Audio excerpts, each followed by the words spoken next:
Hello and welcome to Data Analysis with Python, Zero to Pandas. This is a free certification course being organized in collaboration by Jovian.ml and freeCodeCamp. This was a 6-week course and we started on the 15th of August. And today is the 6th and final lecture of the course. We've been having 2-hour lectures in English and Hindi every Saturday on the freeCodeCamp YouTube channel.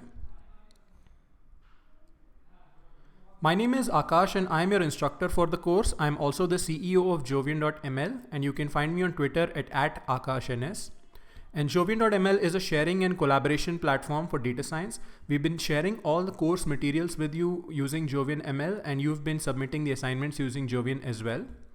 And freeCodeCamp.org is a place where you can learn to code for free by building great projects and interacting with the worldwide community. So do check it out. Now the course Zero to Pandas is a coding first introduction to data analysis with Python, and we've had video lectures every week with live coding on cloud-based Jupyter notebooks. We've also had assignments for you to practice the concepts and a course project that you're probably currently working on. And once you do these, you will be able to earn a certificate of accomplishment, all free of cost. A few announcements for those of you who have been with us from the start. Assignment 1 and 2 results are out. So you should be able to go to the course page and check the assignment pages for the results. If you have received a pass grade, there's nothing more you need to do. You can continue working on assignments 3 and 4. And if you've received a fail grade, you still have time till the 27th of September to make another submission. Please review the submission guidelines and assignment instructions carefully to know to discover what might have gone wrong. Now the third assignment is due on the 27th of September and we've extended the deadline by about a week since many of you asked for an extension, and the second assignment is still open for submission. You still have a few hours, about 8 to 10 hours to submit the second assignment and we will still consider it.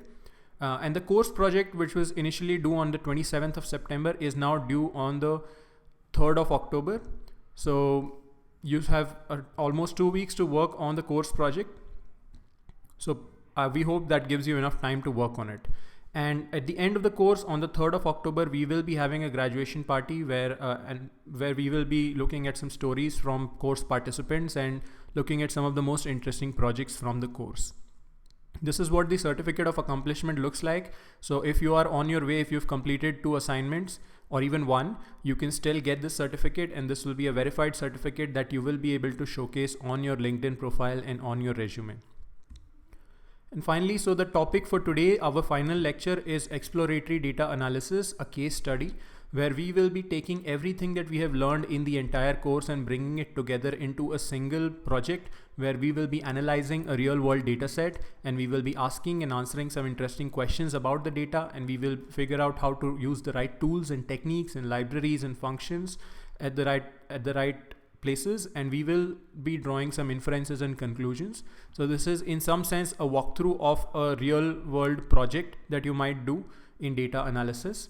So with that, let's get started. So the first thing you should do is go to the course page zerotopandas.com, and on the course page you will be able to find all the course materials. So today, since we are looking at lesson 5, so you can, lesson 6, so you can scroll down to lesson 6, Exploratory Data Analysis, a case study, and click open. This will take you to the course page, the lecture page, where you will be able to see the video. So the video that you're watching right now will be available as a recording for you to review, and you can also watch this in Hindi. Now for each lecture, we have been using Jupyter notebooks. So today we will be using the Jupyter notebook EDA on Stack Overflow Developer Survey. So you can just click on this link and that will bring you to this Jupyter notebook. Now you can view this Jupyter notebook, you can read through it. But what we would want to do is we would want to run this notebook. Now you need not run it right now if you're watching live. You just watch the lecture, and after the lecture you can run this notebook and experiment with it. But I'm going to run it right now and we are going to work through it. And we click the run button and click run on Binder to start the notebook up on the Binder platform. Now this might take a couple of minutes. And in the meantime, I just want to show you how to ask questions. So if you have questions during or after the lecture, you can come to the lesson page and here click on the discussion forum link and this will take you to a page on the discussion forum. This is where we've been having all our discussions, and you can use this thread for asking questions. So all you need to do is click the reply button and post your question. There's a big blue reply button, and you just post your question and hit reply. And either somebody from the course team or somebody from the community will answer your questions. Now, if you find a question that you like, then you can simply click the heart button, and we will try and answer some interesting questions during the lecture and a few more afterwards, later during office hours and on the lecture forum. Okay, so please ask your questions on the forum and also answer questions if you already know answers to some of the questions that have been asked here. So returning to the notebook, this notebook is called Exploratory Data Analysis Using Python, a case study.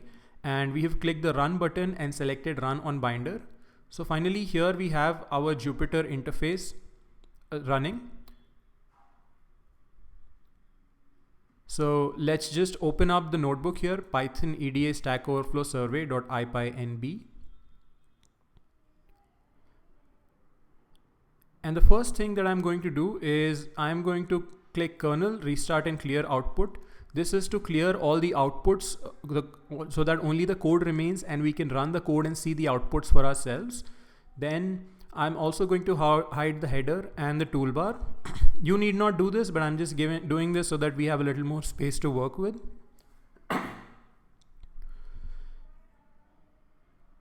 So in this notebook, Exploratory Data Analysis Using Python, a case study, we will be analyzing responses from the Stack Overflow Annual Developer Survey.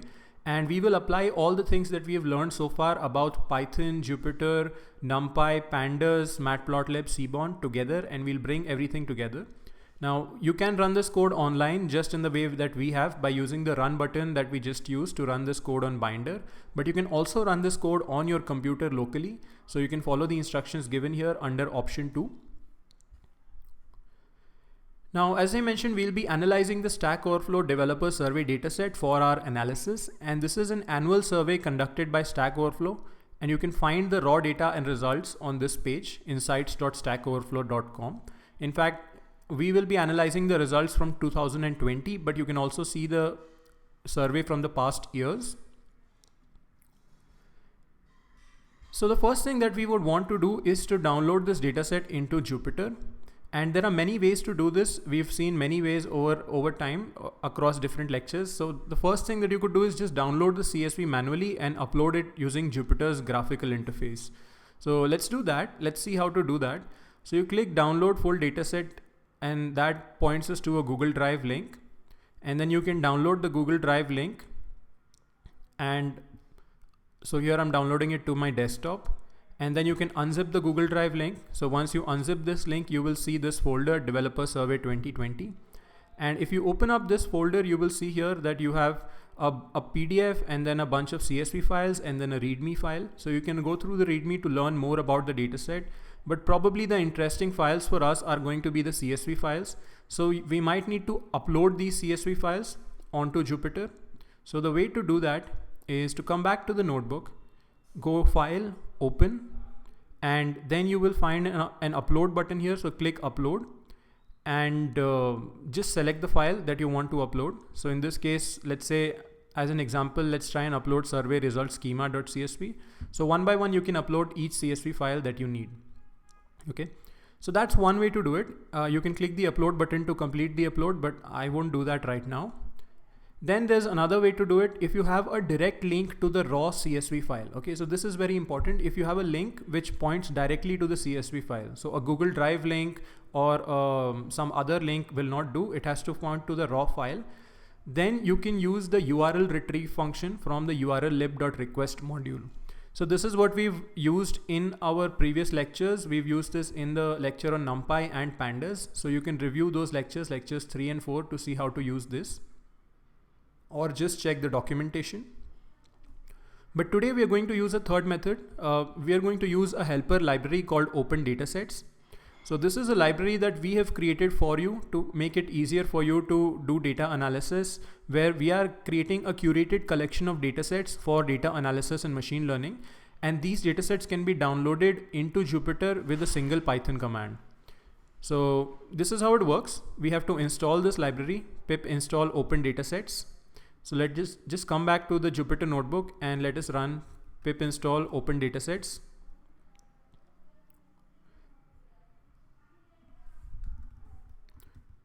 So this is installed the open datasets library.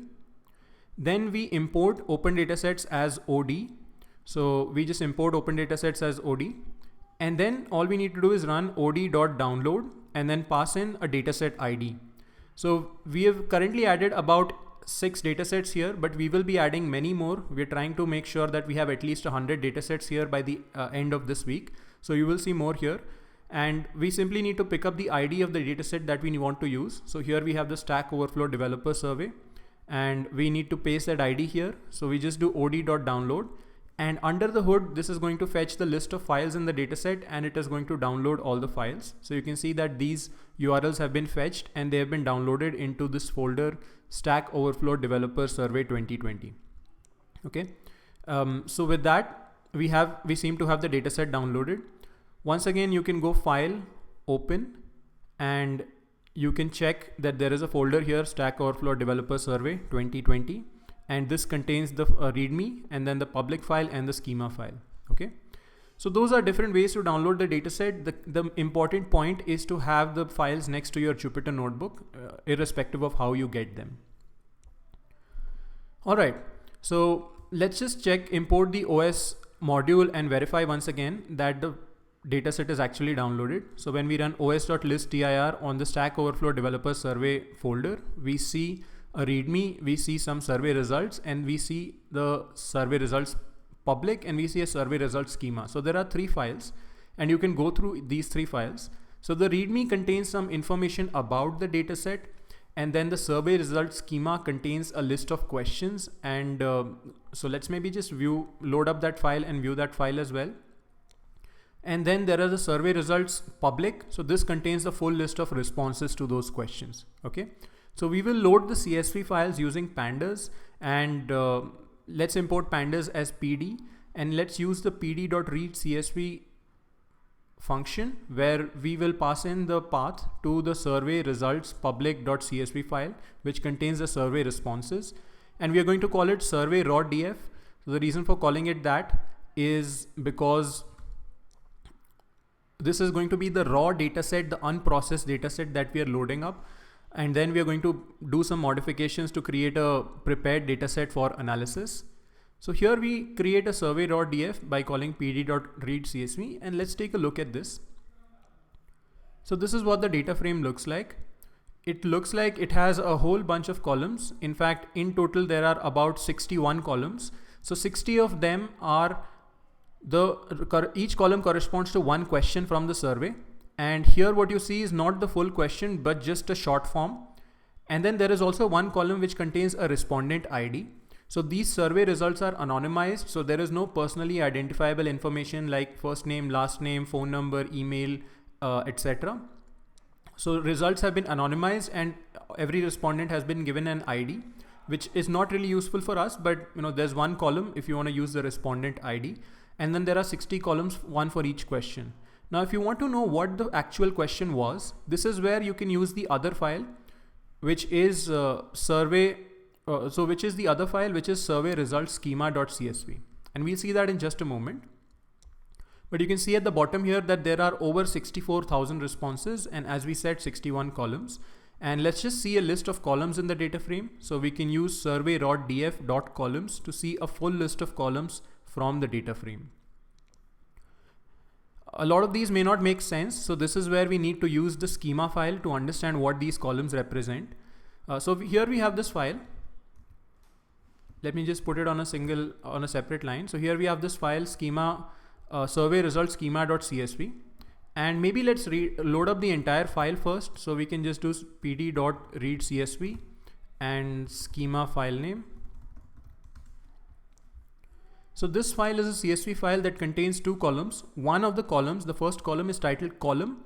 So this corresponds to the names of all these columns except respondent. So main, branch, hobbyist, etc., etc. Well, actually it contains the respondent ID as well. So for each of these columns, you can see the actual question here. So for instance, main branch means this question was, which of the following options best describes you, etc., etc. Hobbyist means, do you code as a hobby? So that's what the correspondence is. Now it's okay to have it in this format, but the schema data frame is primarily going to be used to access the question for each column, right? So what we might first want to do is we might just want to set the index while loading the file, and set the index call argument to this column, so that when we read it, now we just have one proper column, and then the column itself is just the index, right? So now we have the respondent, and then we have this one column question text. So now we can access the question text using the respondent as a key, right? So you can, for example, imagine doing .loc and then passing in the respondent key here to access the question text for the respondent. Okay. So now let's simplify it a little bit further. Since we only have one column, we don't really need a data frame. Data frames are required when we want to go over multiple columns of data. So we can simply get the question text out of this, and that will give us a series.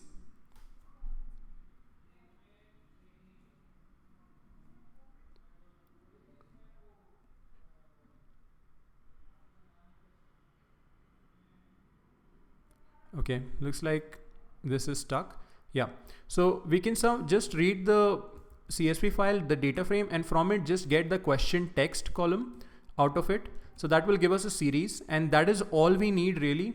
You know, the series has an index, which is the column name in the main data frame, and then the series has a value.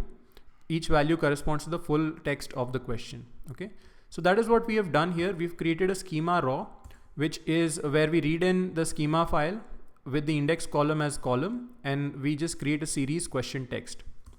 So here is a schema raw, and we can now use schema raw to retrieve the full question text for any column in survey raw df, right? So now we can check, for example, the years code pro column. So you can see here that years code pro column in the survey data frame corresponds to the question, not including education. How many years have you coded professionally as a part of your work? All right. So with that, we have loaded up our data set, and we have converted them into data frames. We have it in a way that we can now work with it using the tools that we know and understand. So we are now ready to move on to the next step of pre-processing and cleaning the data for our analysis. And before we do that, it's always a good idea to keep saving your work from time to time, because we're running this on an online service binder. So we simply select a project name. So here I'm selecting a project name, Python EDA Stack Overflow Survey. We install the Jovian library, and then we import Jovian and run jovian.commit. And this is going to ask us, the first time this is going to ask us for an API key, which we can get from our profile, and just paste it in here. And that is going to then commit this notebook to our profile. Yeah, so now this notebook has been committed. So you can view this notebook on your Jovian profile whenever you want to. Wherever you commit from, whether you commit from Binder or you commit from your local computer, everything gets saved on your Jovian profile. And then you can take this and run it on Binder whenever you need it to continue your work. All right, so moving ahead, now we have our data as data frames. And while this survey contains a wealth of information, it contains about 65,000 responses to 60 questions, we will limit our analysis to a few areas. And this is what you might want to do for your projects as well. Just pick a theme for your project and do not try to do a lot of different things with the dataset. So we will limit our analysis to 3 areas. The first would be understanding the demographics of the survey respondents, who it is that has taken the survey, and the global programming community in general, and understand if the survey responses are representative of the global community. We will also try and understand the distribution of different programming skills, experiences, and preferences. So specifically like things like programming languages, which programming languages do people like, which one do they not? And we will also understand some employment related information, professional and information, preferences, and opinions. So something related to the kind of roles people are holding in data science and programming fields. Okay. So to do that, let us select a subset of the columns. So here are some columns for demographics, and then here are some columns for the programming experience, and then here are some columns for the employment. So you know that you can use the schema that we had created to check the questions. So do check out the full questions for each of these before moving forward. And let us just check how many columns you have selected. So we have selected about 20 columns. Okay. Now what we will do is we'll take our survey raw data frame, and then if we simply pass in a list of columns to it as an index, that is simply going to select a subset of columns. And then we are going to take that data and just create a copy of it and call that survey data frame. So we are creating a copy so that we can modify this without affecting the original data frame, so that if we make a mistake, we can always recreate this from the original data frame. So we create the survey data frame, and we've just taken the selected columns and created a copy.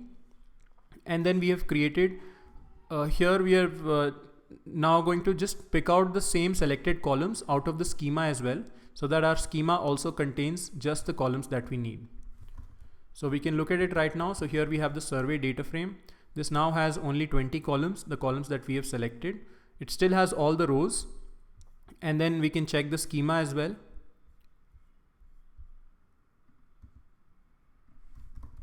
So here we see the schema. So you can see here that the schema has each questions for each of the 20 columns. So you can see in total it has well, if you check the shape, you will see that it has 20 entries. And the survey data frame has about 64,000 rows and 20 columns. Now we can use the info method of survey data frame to see the list of columns and different data types. So these are all the different columns that we had just selected. And you can see that out of the 64,000 plus entries, not all of the entries are non-empty. So for each of the columns, you see some null values, some values that are empty in the CSV file. So pandas replaces empty values in the CSV file with np.nan, which is a token. It uses for empty values. And because there are so many empty values, and because a lot of rows contain many different types of data, the data type that you see here is detected as object for most of the rows. Now the object data type is okay while we are working with strings. It's not really a problem, but when we are working with numbers and we want to perform some numeric computations and draw some graphs which involve some kind of number processing, then we might need to convert some of these rows, some of these columns into numeric data types. Okay. So far we have just the age and the work week hours as the numeric data types. If you see age here, it has a data type float 64, and then work week hours has a data type float 64. But there are a few more columns which can also have a numeric data type. So we have the age first code, we have the years code pro, and we have the years code column. All three of these are also numeric, but for some reason they have gotten classified as object. So let's investigate that a little bit. Now if we just look at surveydf.age first code, and let us look at the unique values for this. So it turns out that most of the values are numbers, and the question, well, if you're wondering what the question is, let's just check schema.age first code. So the question is, at what age did you write your first line of code or program? And the answers to that are mostly numbers, but there is also an option younger than 5 years and older than 85, which are strings. And we might want to just somehow convert these into numbers or ignore them, because that will keeping them as strings will prevent our analysis. So what you can do, what we will choose to do here is we will choose to replace these with empty values. Okay, and we will choose to convert the rest of these into strings. And the way to do that is to use the pd.toNumeric function. So the pd.toNumeric function, and you can check the documentation, it takes a series or a column and it converts that series into a numeric data, right? So it's going to take all of these and convert these into floats, and wherever it encounters a string, it will throw an error. But what we want to do is we want to ignore the errors and simply replace any non-numeric values with the nan value or the empty placeholder value. So that's why we are passing in errors equals scores. Okay. So this is one thing that we're doing for the age first code. Similarly, we have years code and years code pro. So let's just take a quick look at years code. And years code pro is going to be similar. So years code is including any education. How many years have you been coding in total? And if we take that and we check the unique values of that. So once again, here we have these options like less than 1 year and more than 50 years. Once again, what we are going to do is we are going to ignore those values. We are going to convert these into empty values, and the rest we are going to convert into numbers. So once again, we use pd.tune numeric, and we assign the result back to survey.df years code. So this way we are replacing the columns with a new version of the same column where all the elements are numbers or empty. And then similarly, we have this for the years code pro column. Okay. So go through the other columns and see if there are any other columns that are numeric. But for the time being, we will convert these three into numeric columns. Now we had two columns earlier, age and work week hours. And then we have three more columns. So in total, we have 5 numeric columns, and we can start seeing some basic statistics about the numeric columns using the describe function. So here we have called survey.df.describe, and you can see that for age, the average age is about 30 of the survey respondents, but the average age of first coding, so the age at which they wrote their first line of code, is around 15. The years of coding is about 12 on average, and so on. Work weeks are around 40. But you will start to notice some problems here. It seems like that the minimum age mentioned is 1, which seems quite unlikely that a 1-year-old infant has filled out this survey. And the maximum age appears to be 279, which once again is quite unlikely. And this is a common issue with real world data in general and with surveys in particular. You have to understand that surveys are filled by people, and there is no obligation to enter the right information. So sometimes people may intentionally putting the wrong information, while other times there might be accidental errors while filling in. Like maybe somebody was looking to type 17, but they did not press the 7, and so it ended up being 1. Or maybe somebody was trying to type 27 and they accidentally pressed 9 as well, and that ended up at 279.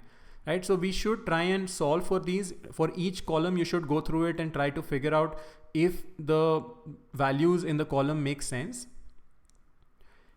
And a simple fix in this case would be to simply delete the rows where the value in the age column is higher than 100 years or lower than 10 years. So we are basically saying that those entire responses are invalid. Maybe they're invalid unintentionally, or maybe that was intentional. And to delete the rows, we can use the drop method of the data frame. So we just call survey.df.drop, and then you can just go try and understand the syntax here. What's happening is that we are first checking the list of values survey.df.age where the age is less than 10. So that's going to give us a Boolean series of true and false for each row on whether the age is less than 10 or not. We then use that to select the rows. We then use that to select only those rows where the age is less than 10. And then to drop to a survey.df.drop, we need to pass an index. So if you just call .index on this, so we are basically passing all the IDs of all the IDs of all the rows that need to be dropped. And then we are saying that we are doing this in place. So that is going to remove the rows from this same survey.df data frame and not create a new data frame with the removed rows, right? So, there's a lot to unpack here, and the way to solve it would be to just take each expression and run it on a different line, on a different code cell, and see the results and build it step by step. Or you can also follow this link here, which explains this entire line of code, or you can just check the documentation of survey.df.drop. Okay. So with that, we've done this for age less than 10, we've removed those rows. Age greater than 100, we've removed those rows as well. And the same holds true for work week hours. So here, if you check the work week hours, it seems like the minimum is 1, which seems reasonable. Some people might be just working for 1 hour a week, but the maximum seems to be 475. And that's probably wrong because the number of hours in a week is about 168. All right. So we can take another approximation here, that let us remove all the rows where the value for the column of work week hours is higher than 140 hours, which is about 20 hours per day. So now you have surveydf.drop, and here we are dropping the rows where the work week hours are more than 140. The gender column also allows picking. So there's the gender column. So if you see, there's a column called gender. If we just check schema.gender. So here the question was, which of the following genders describe you? And please check all that apply. So this gender question about gender allows picking multiple options. So here we have man, woman, non-binary, genderqueer, or gender non-conforming. So these are the three options, but there are cases where people have picked multiple options too. So for instance, there are around 121 people have picked man and non-binary, genderqueer, or gender non-conforming. Now, while this is acceptable in general, it is going to make our analysis a little bit difficult. So we are just going to do a small simplification here. We are just going to take all of these values where none of the values have been selected, or where multiple values have been selected, or all the values have been selected, and simply replace these with empty values. So the reason we are doing this is that it's going to simplify our analysis just a little bit. So let us simply, so what we're going to do is we're going to replace all of these with the empty value. So that's going to simplify our analysis to just looking at one category at a time. Okay. So I'm just going to do this. Well, you can follow this line of code. So we're calling surveydf.where, and surveydf.where takes a condition, and then based on the condition, wherever the condition is satisfied, it replaces the value with a specific value that we are providing here, and you can do it in place. Okay. So I will leave this as an exercise for you to figure out on what exactly this does. But the end result of this is to take surveydf gender, and now when we check the value counts, we only have a single option being selected: man, woman, or non-binary. Okay. And that's just for simplification, not to say that any of these options are invalid. So with that, we have now cleaned up the dataset and prepared it for our analysis. We've made a few assumptions, we've made a few simplifications, we've removed certain rows, we've replaced certain values with empty values, and this is a typical process that you will follow for any dataset, any real-world dataset that you do. The lesson here is not to jump immediately into analysis. Just first go through these values, see where the missing values are, see if you need to do something about the missing values. So for strings, not really, but sometimes for numbers, you may want to do some kind of a replacement for the missing values. Sometimes you may want to simply remove those rows altogether. We've not done that in this case.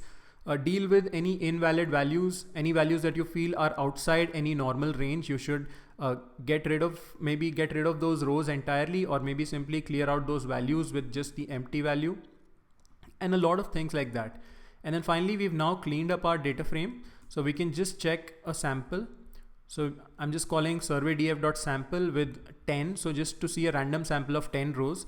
And this is again a very good exercise to do. Just go through some sample data from your dataset, just to get a sense of what the values in each column and different rows look like. Okay. So here we can see that the countries, well, it looks like they're strings, and then the age seems to be, okay, seems to be a number. There are also places where people have not filled the age. Then we have the gender. Remember, we've done a simplification here where we've reduced it to just one answer. And then we have the education level. Then there is the undergraduate major, and so on, right? So just going through each columns is going to help you make better inferences on the data. And with that, our data pre-processing and cleaning is complete. So let's just commit our work once again. So moving forward, now, before we can ask any interesting questions about the survey responses, it would be helpful for us to understand what the demographics, which is things like the country, age, gender, anything that you can use to sort of pick out groups from the responses, any such information, what the demographics of the respondents look like.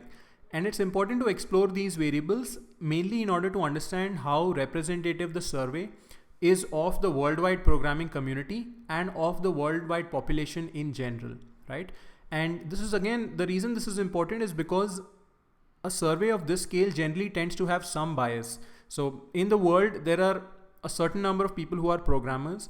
Out of those programmers, a certain fraction use Stack Overflow, and that's not a randomly uniformly selected fraction. So there's already definitely some selection happening there. Out of those who use Stack Overflow, a certain number of people have taken the survey. So once again, that is not a uniform selection from the entire user base of Stack Overflow. There's probably some selection bias here.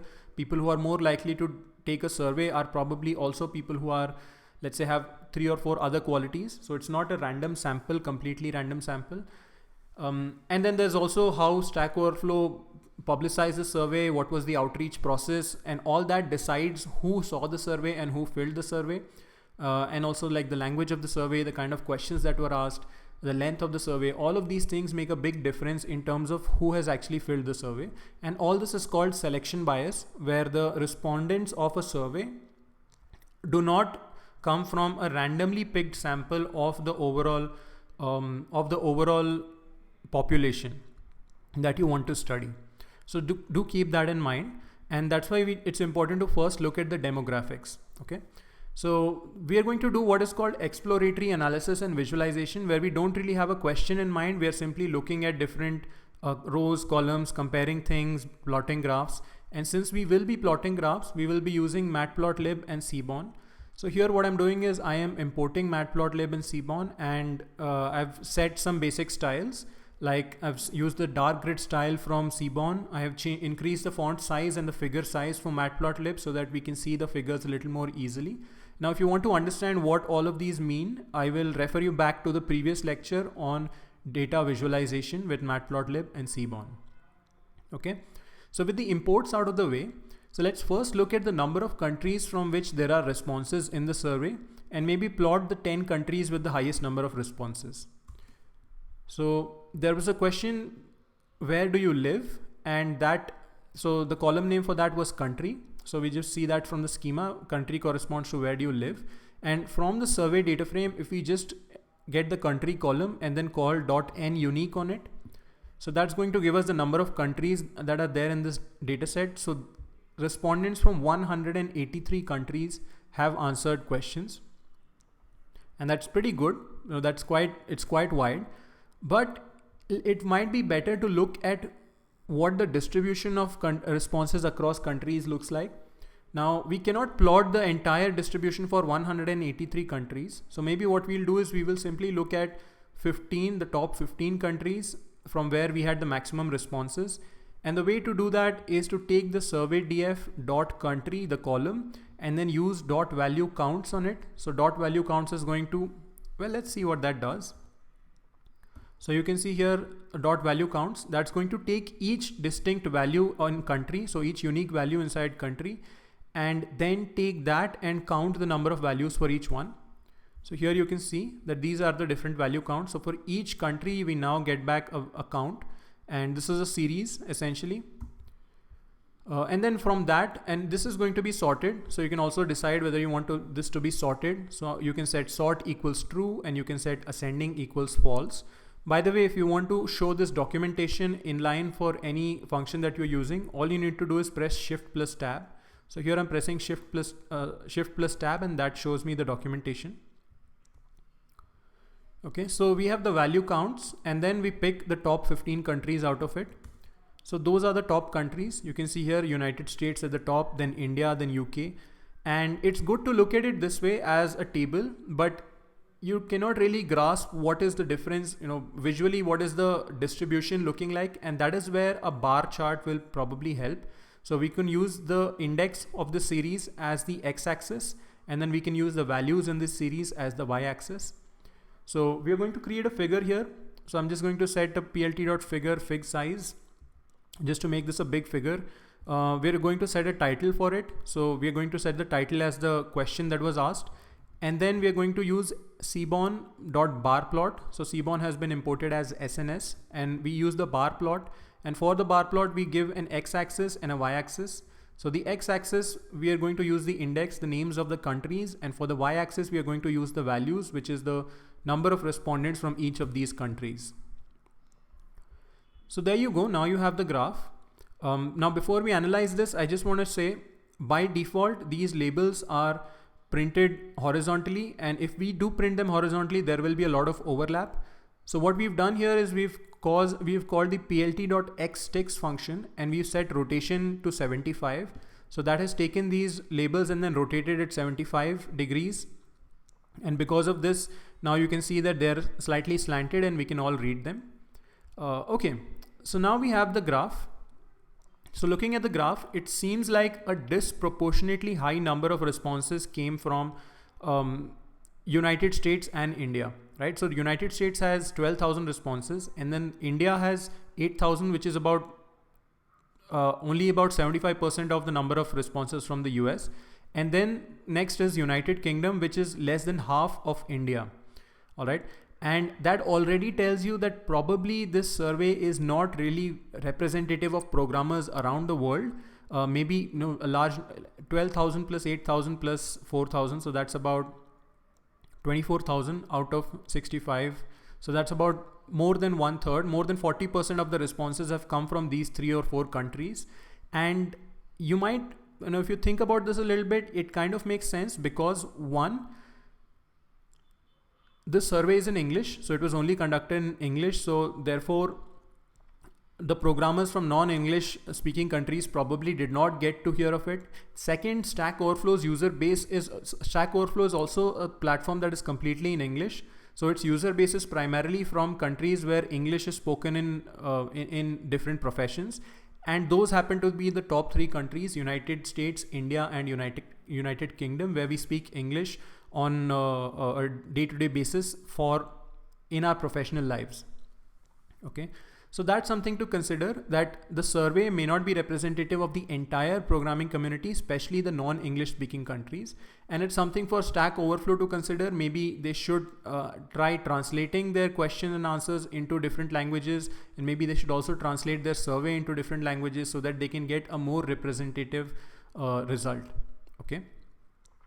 Now there's an exercise for you here. What you can do is you can try finding the percentage of responses from English speaking versus non-English speaking countries. So here I've linked to a list, a CSV file, which contains the list of languages spoken in different countries. See if you can combine that data with this data to create a new column that says English speaking, and maybe it contains yes or no or true or false for the English speaking column. And then see if you can see how many responses are from English speaking and how many are not. Okay.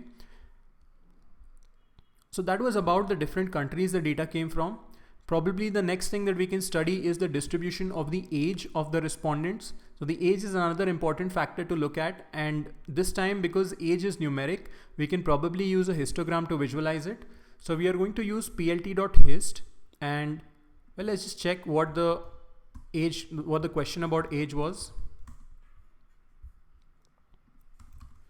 So the question was, what is your age in years?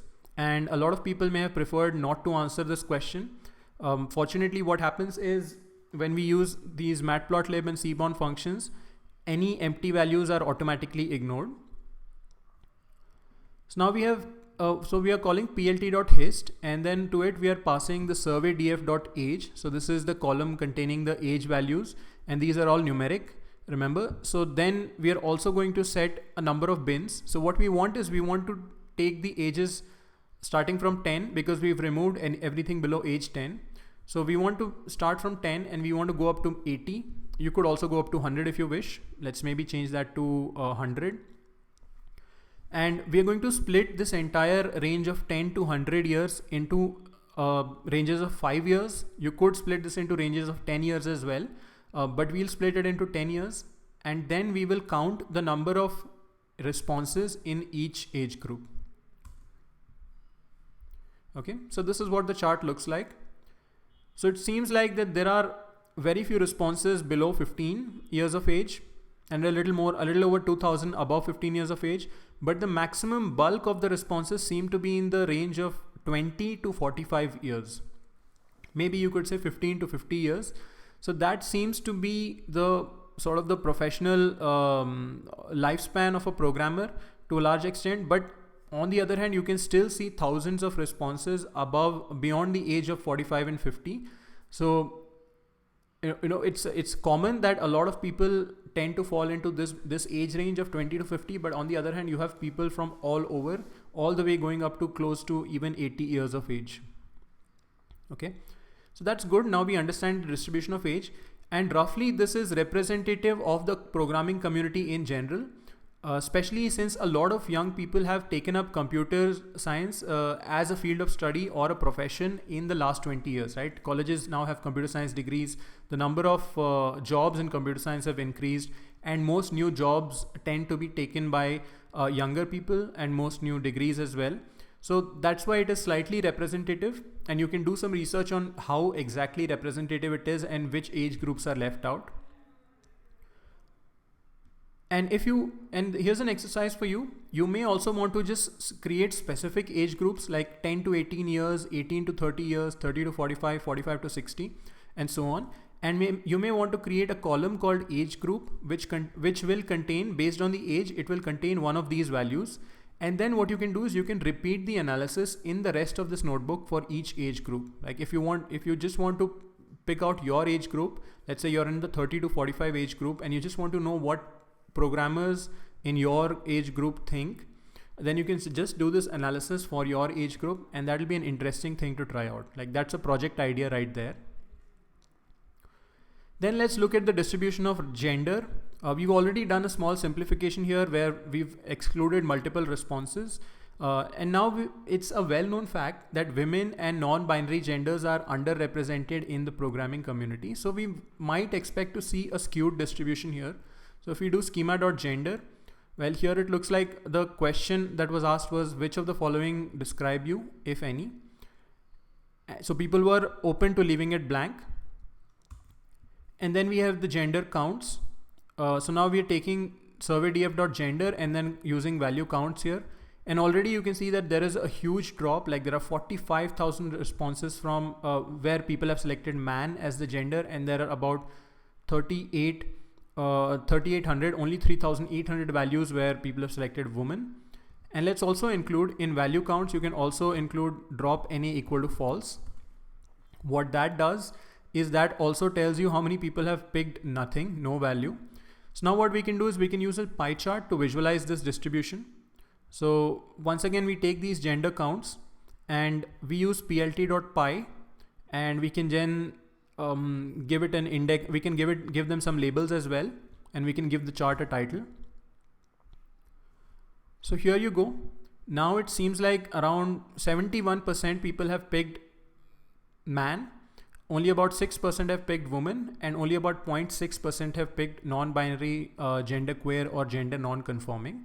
And if we exclude the nan values, so if we exclude the no answers, so among the people who have answered, it seems like 92%, close over 91% are men.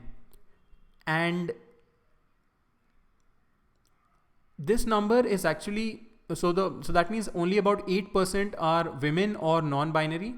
And this number is actually a far more skewed than the overall percentage. So the overall percentage of women and non-binary genders in the programming community is estimated to be about 12%. So this number still has some skew.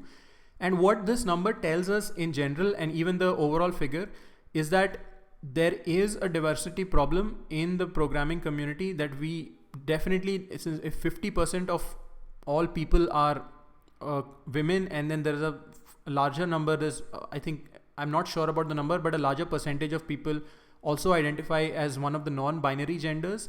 So we definitely need to have more representation in the programming community, and we should support people from underrepresented communities and encourage them to be part of the programming community. Okay. And an interesting exercise for you now to do would be to compare the survey responses and preferences across genders and repeat this analysis with those breakdowns. So for each graph, maybe instead of for each bar chart, try to show side by side men versus women and see how things differ. So for instance, you could try and figure out how do the relative education levels differ across genders. Do women hold similar degrees in terms of percentage, or do they hold higher degrees? And you may be surprised. How do the salaries differ? That is another thing to figure out. We definitely know that there is a gender pay divide, there's a gender pay gap. So maybe you can discover that, and there's a column which talks about salaries. And then you may find there's this analysis on gender divide in data science, and you may find that useful. That is also an exploratory data analysis project if you want to explore that a little bit. So that was about gender. Now let's talk about the education level. Now, formal education in computer science is often considered an important requirement of becoming a programmer. Computer science is one of the most sought after degrees, and both in bachelor's and in master's. So let's see if this is indeed the case, because on the other hand, a lot of you may have learned programming on your own, and there are many free resources and tutorials available online to learn programming. So what we'll do is we will use a horizontal bar chart to compare the education levels of different respondents. So you can just check here schema.education level. So there's a ed level column. The question was, which of the following describes the highest level of formal education that you've completed, right? So keep that in mind. This is the highest level. So what we are going to use now is a count plot. So what's a count plot? Well, we can check the documentation. So the count plot shows the counts of observation in each categorical bin using bars. So what that means is, if you check the different values that education level contains, so if we just check if we just check survey df dot ed level dot let's say what are the unique values. So these are all the unique values, and the count plot is going to tell us for each of these values how many observations are there, like how many times was this particular option picked, or how many times does this particular value show up in that column. Okay, so we pass to count plot surveydf.education level, and you can just do this, but that is going to make vertical bars, and if you just want horizontal bars, you can just pass y equals surveydf.education level. So this is what the graph looks like. Maybe we should increase the size of the figure a little bit. So let's just set plt.figure fig size.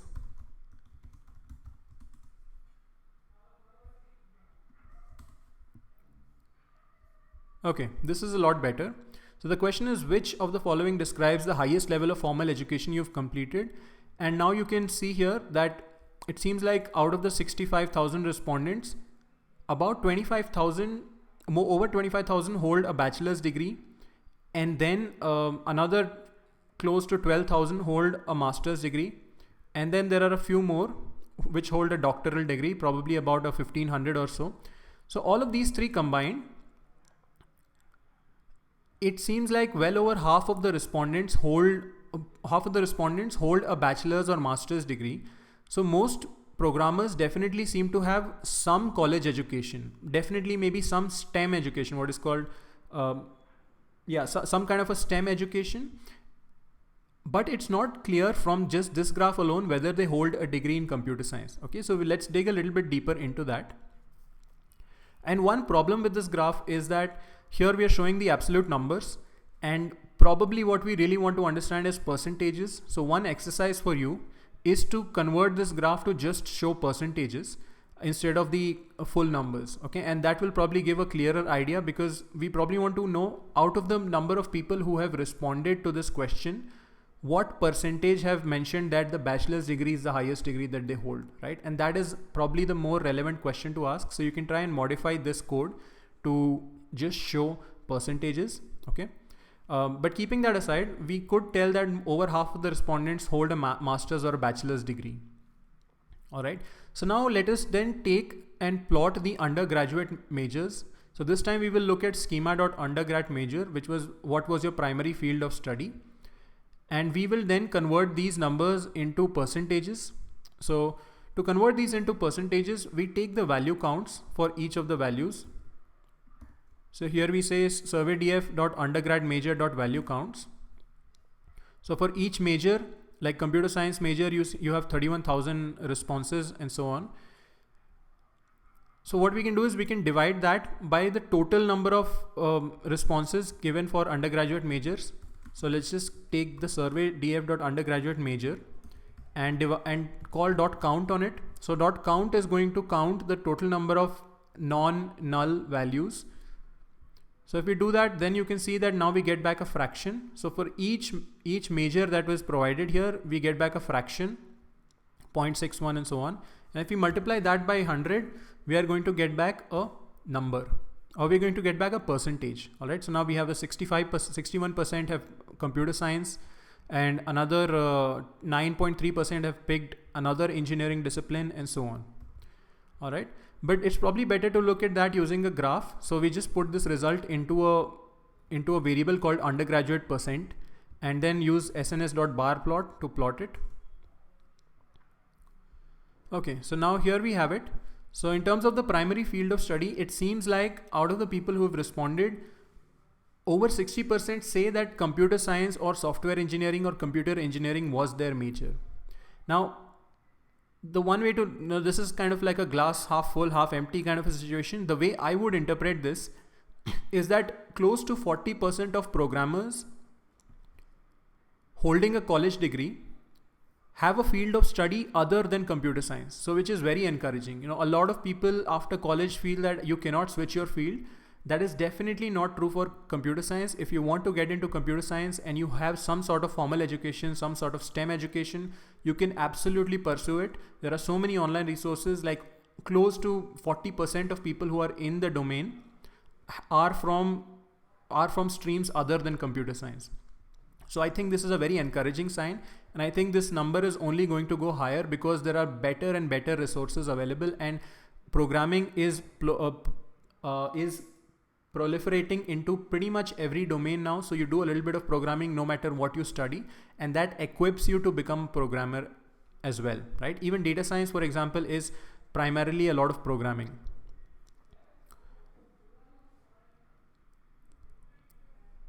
So what we understand in general is that while college education is helpful in general, you do not need to pursue a major in computer science to become a successful programmer, right? And one trend that you might have noticed here while we are doing exploratory analysis is that first, every time we plot some graph, there is some background to it. There is a reason why we are exploring a particular column.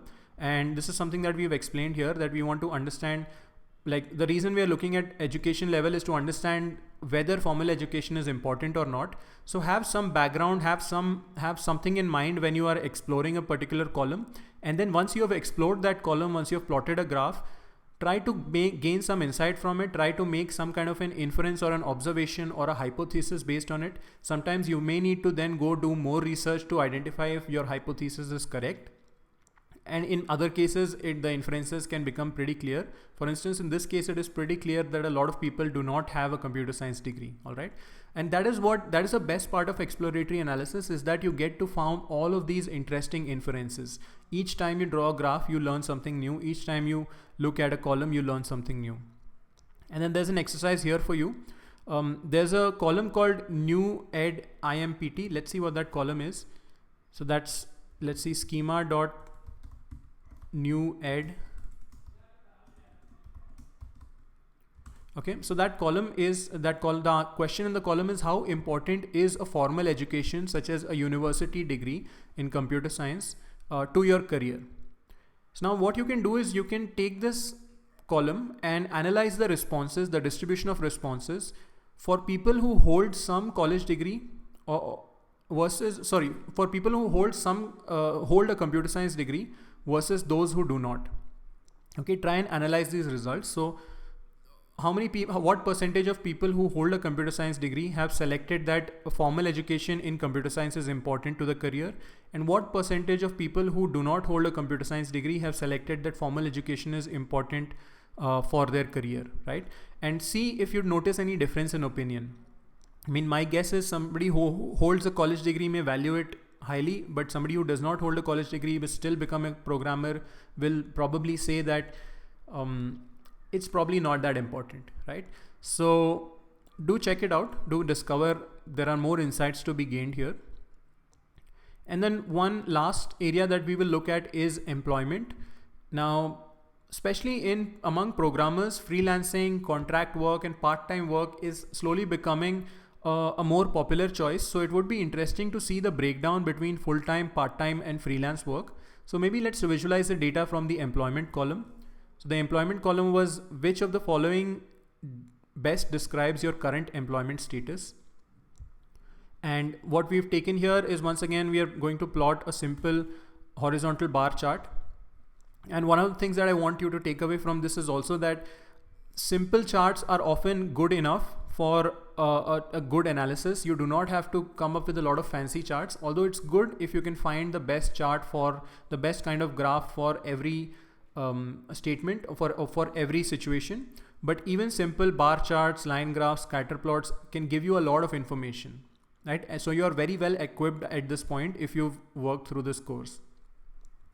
So now we look at the surveydf.employment.value counts, and we are just setting normalize equals true. So when we set normalize equals true, that also gives percentages. And then we're also going to convert, sort it in ascending order and convert that, multiply by 100 to get percentages. So normalize gives fractions, and then we convert that into percentages. And then we use the pandas plotting function. So dot plot, and this, so it's just to show you a variation of different ways of plotting. And we are going to plot a horizontal bar chart with the green color. So now you see that among the people who have replied to this question, employed full-time seems to be about 70%. So 70% people are employed full-time among the respondents, but there are a fair number of students as well. So there are about 12% of students. So what you might want to do is you might want to break down, and then there are people who are not employed but are looking for work. And then there are people who are freelancers, part-timers, and then there are people who are just, well, maybe their hobbies, they're not really looking for work, they're not employed, or they're retired. So you might want to create a new column, employment type, that contains values like enthusiast, which could mean students or people who are not employed but are looking for work. And then professional, which is people who are employed full-time, part-time, or are freelancing. And then other, which is people who are not employed or retired. So, and then what you can do is you can see for each of these graphs, how do the preferences differ between students and professionals, between enthusiasts and professionals, right? Especially some of the things that we'll do after this, which is analyzing programming language preferences and things like that. So that's a good exercise to do.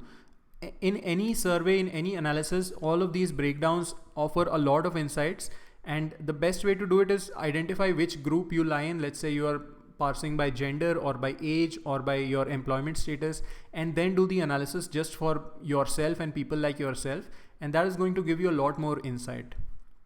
Okay. Now, one interesting observation here is that, well, if you take away students, then among people who are employed, it seems like at least 10% of the people are working independently as contractors or freelancers or self-employed. For instance, startup people who are doing startups or running their own companies. And that is pretty encouraging. That's a pretty high number for a technical field like this, to be able to work on your own without being formally associated with any company. So that's a great thing, that it's also a way for you to try and break into the field. If you are looking to become a programmer or looking to break into data science, maybe initially you can try some freelance work, you can try maybe an internship, some part-time work, and that can help you transition into a full-time role, right? So that's something to consider as well. Now, in terms of what are the actual roles held by the respondents, we can look at the dev type field. So you can see here there's a dev type, which of the following describes you, and there are a bunch of different values for the roles that are provided. Now the problem here is that this allows selection of multiple values. So if we just check the dev type.value counts, or let's just do dev type.unique, you will see here that there are a lot of different possibilities. So you can see here that there is a developer, desktop, or okay, let's just try value counts. That's probably a little bit easier. Yeah. So you can see here that there are some simple options that were picked, like developer full stack, just that, and then developer backend. But then there is also, you can select multiple options. So you can select developer backend, and the semicolon indicates that multiple options were picked. So about 3,000 people have picked 3 options: developer backend, developer frontend, and developer full stack. And about 2,000 have picked developer backend and developer full stack. And then there are a lot of people who have picked many different combinations. So it's not really clear even from the data how many options were available, but it seems like this person has picked a whole bunch of different options, and so is this person, and so on. So this is where we might need to do some more processing.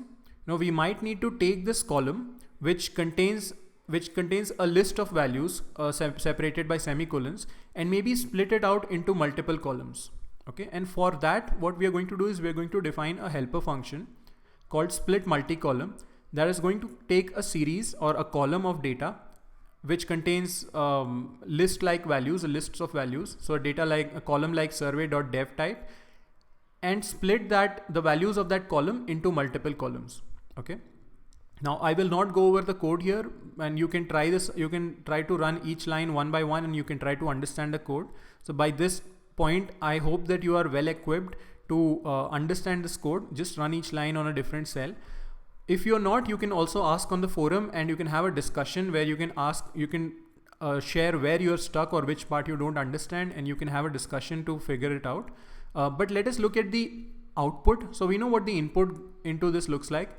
So the input into this split multi-column function is going to be a series where people have picked either none, or one or more than one options for their employment type, for their job role. So we can call split multi-columns on survey.dev type, and passing this column returns a data frame. So we get back a data frame dev type df, and if we just check this data frame, it seems like this data frame now has one column for each of the options that were provided for the question.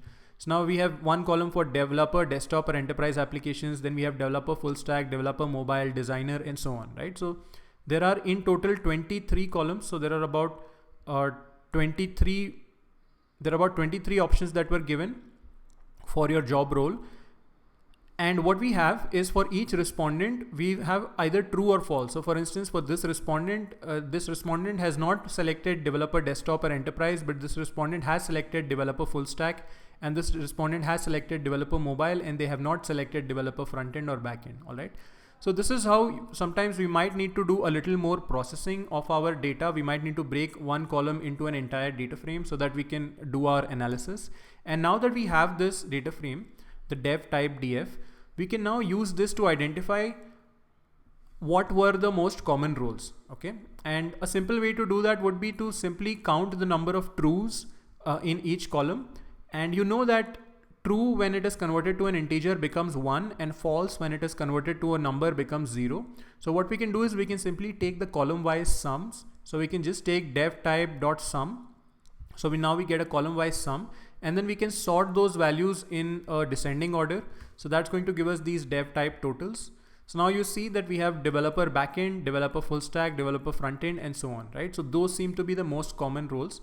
And it's not surprising that the Stack Overflow is primarily a tool used by developers and professional developers for finding answers to small questions on writing code.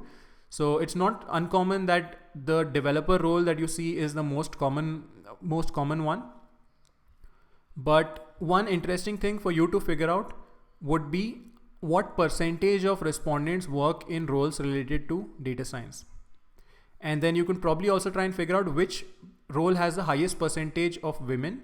So what you can do is you can just filter now that you have this data frame, you can then merge it back into the original data frame. So you can create a new merged data frame which contains the columns from survey df, but also contains these columns for each role. And then you can try and find out which role has the maximum percentage of women. Okay, that's an interesting thing to figure out. So with that, we end our exploratory analysis, and we've only explored a handful of columns from the 20 columns that we selected. We've only explored about 5 or 6. So you can explore and visualize the remaining columns. Here you have some empty cells, and you can always add new cells using insert cell below. So please do that. The more you explore, the more you learn. It's possible that while you work through this notebook, you find 5 or 10 interesting columns, and you just want to do a project using those columns. And that's perfectly acceptable. You can use this data set for your project. Just do not repeat the same analysis that is done here. Do something a little more interesting. And before we continue, let us upload our work. So from time to time, keep running jovian.commit so that you do not lose your work. All right, so now we come to a slightly more interesting part, although I think the exploratory analysis was pretty interesting as well. But now we can ask some questions and then answer them. So we've already gained several insights about the respondents and about the programming community in general, simply by exploring individual columns. But let's ask some specific questions and try to answer them using the data frame operations and using interesting visualizations. Okay. So the first question that we'll ask is, what were the most popular programming languages in 2020? So this survey was conducted in February of 2020. So this is technically 2019's data. But see, so we see schema.languages worked with. So the question asked was, which programming, scripting and markup language have you done extensive development work over the past year, right? So which languages have you used in the past year? But this is a two-part question, and the second part is, and which do you want to work in over the next year? So here the respondents were presented with a list of options, and then for each option they had 2 checkboxes. So the first checkbox they would tick for this part, whether they've worked with it in the past year, and the next checkbox they would tick for this part, whether they want to work on it over the next year, right? And the responses were then taken and they were broken into two columns. So we have the language worked with, which contains the answer to the first part, which language have you worked with in the past year. But then we also have the language desired next year, which has the exact same question, but this contains responses to the second part. So I'm showing you this because this is something interesting that, you know, with real world data, and especially with how surveys are conducted, you might often have this, and without the context, you might not understand what's the difference here, because it seems like languages worked with and languages desired next year have the exact same question. So you may want to just go through the README, or you may want to take the survey yourself to understand that, okay, there are 2 parts and the first part is covered in the first column and the second part is covered in the second. Okay. So putting that aside, let's just look at what some values in the languages worked with column look like. So it looks like, once again, people could select multiple options, multiple languages. So you can see that the first person has selected C# and then HTML, CSS, and then JavaScript. So they are separated by a semicolon. So this is similar to the dev type field. So the first thing that we might want to do is just split this into a multi-column. So we just call split multi-column on survey.df.languages worked with. And then we can see the languages worked df. So this is now the data frame where we have 25 columns. So it seems like 25 languages were presented to the respondents. And now for each of those, for each respondent, we can see true, false. So true indicating whether that respondent has used the language, and false indicating whether they have not. Okay. So now going back to the question, what were the most popular programming languages in 2020? So what we can do is we can try and identify percentages, what percentage of people have selected JavaScript, and then what percentage of people have selected Swift and Python and so on, and then plot that as a bar chart. Okay. So once again, to get these percentages, we simply say languages worked df.mean. So this is another way to do it, because true becomes 1 and false becomes 0. So if we take the mean of this entire column, if we take a column wise mean, we get back the percent or the fraction of true values in the column, right? So the mean is simply sum of all the values divided by the total number of values. So since the zeros or the falses go away, that is basically the number of true values divided by the total number of values. And that is essentially the percentage of true, right? So we take or the fraction of true. So to convert the fraction into a percentage, we multiply by 100, and then we sort values in descending order. So that gives us the percentages of each language. So it seems like JavaScript is the most popular language, followed by HTML, CSS, and SQL, and so on. And let's visualize this once again using a horizontal bar chart. So now it seems like the languages used in the past year, once again, JavaScript was the most popular language, followed by HTML, CSS. And this is no surprise because today a lot of software has moved onto the web. Like you probably spend most of your time in the browser. Even the Jupyter Notebook platform that we're using is actually running in the browser. And the only way to write code in the browser is, one, you have to write HTML, CSS, and second, you have to write JavaScript for interactivity. Now JavaScript might be higher than HTML, CSS because you can also use JavaScript on the server side using a framework called Node.js. And because of all these reasons, JavaScript is the most popular language because it is the sort of the de facto language of the web. And then we have, so again, now we have plotted this chart, and based on this chart, we can make some inferences, right? So then we have SQL. Now, once again, today, all applications need some kind of a database, and the most popular form of database is what's called a relational database, or what is called a tabular database. So a lot of the data, let's say the data of your Facebook accounts, the data of your Twitter, the data of your Instagram, or any platform that you use, the data that you put into Jovian, a lot of the data is saved in SQL databases. And the way to interact with these databases using the SQL language, and that is why SQL is probably pretty popular as well. But beyond that, if you take away web development and take away database access, the actual application development, like any backend application development or data science, a lot of these other areas, any non-web related development, seems like Python is the most popular language. And this is again no surprise because Python is Python is a general purpose language, and it has beaten out Java. So Java was the de facto language for all development pretty much for about 20 years, but it seems like Python has now beaten out Java. So it's a good thing that you're learning Python. It is definitely an in-demand language. Okay. And there is a whole wealth of information that you can gather just from exploring a little bit deeper into this question. For example, what are the most common languages used by students? And how does the list compare with the most common languages used by professional developers, right? So is there a gap between what students learn and what professional developers use? You might want to answer what are the most common languages among respondents who do not describe themselves as front-end developers. Because front-end development, you don't really have a choice. You have to use JavaScript. TypeScript is a choice, but it's sort of a small choice. So if you just exclude front-end developers, can you then answer what are the most common languages people use? Can you try and find out what are the most common languages used by respondents who are working in a field related to data science? And maybe also see in terms of age, developers who are older than 35 years of age, or maybe developers who have more than 10 years of programming experience, what are the most common languages used by them? And what are the most common languages used by people who are younger? Do you see a shifting trend? And what are the most common languages used in your home country? That is something that you can try and find out, because there are responses from over 180 countries here. Is there a difference between, let's say, US and India and China and different countries? Then moving ahead, another similar question we could ask is, which languages are people most interested to learn over the next year? So for this, we can use the language desire next year column, which will have pretty much identical processing. So we take the language desire next year and we split it into multi-columns. Then we get percentages for each language by taking the mean and sorting the values and multiplying by 100. So you can see here the language interested percentages. These are the values.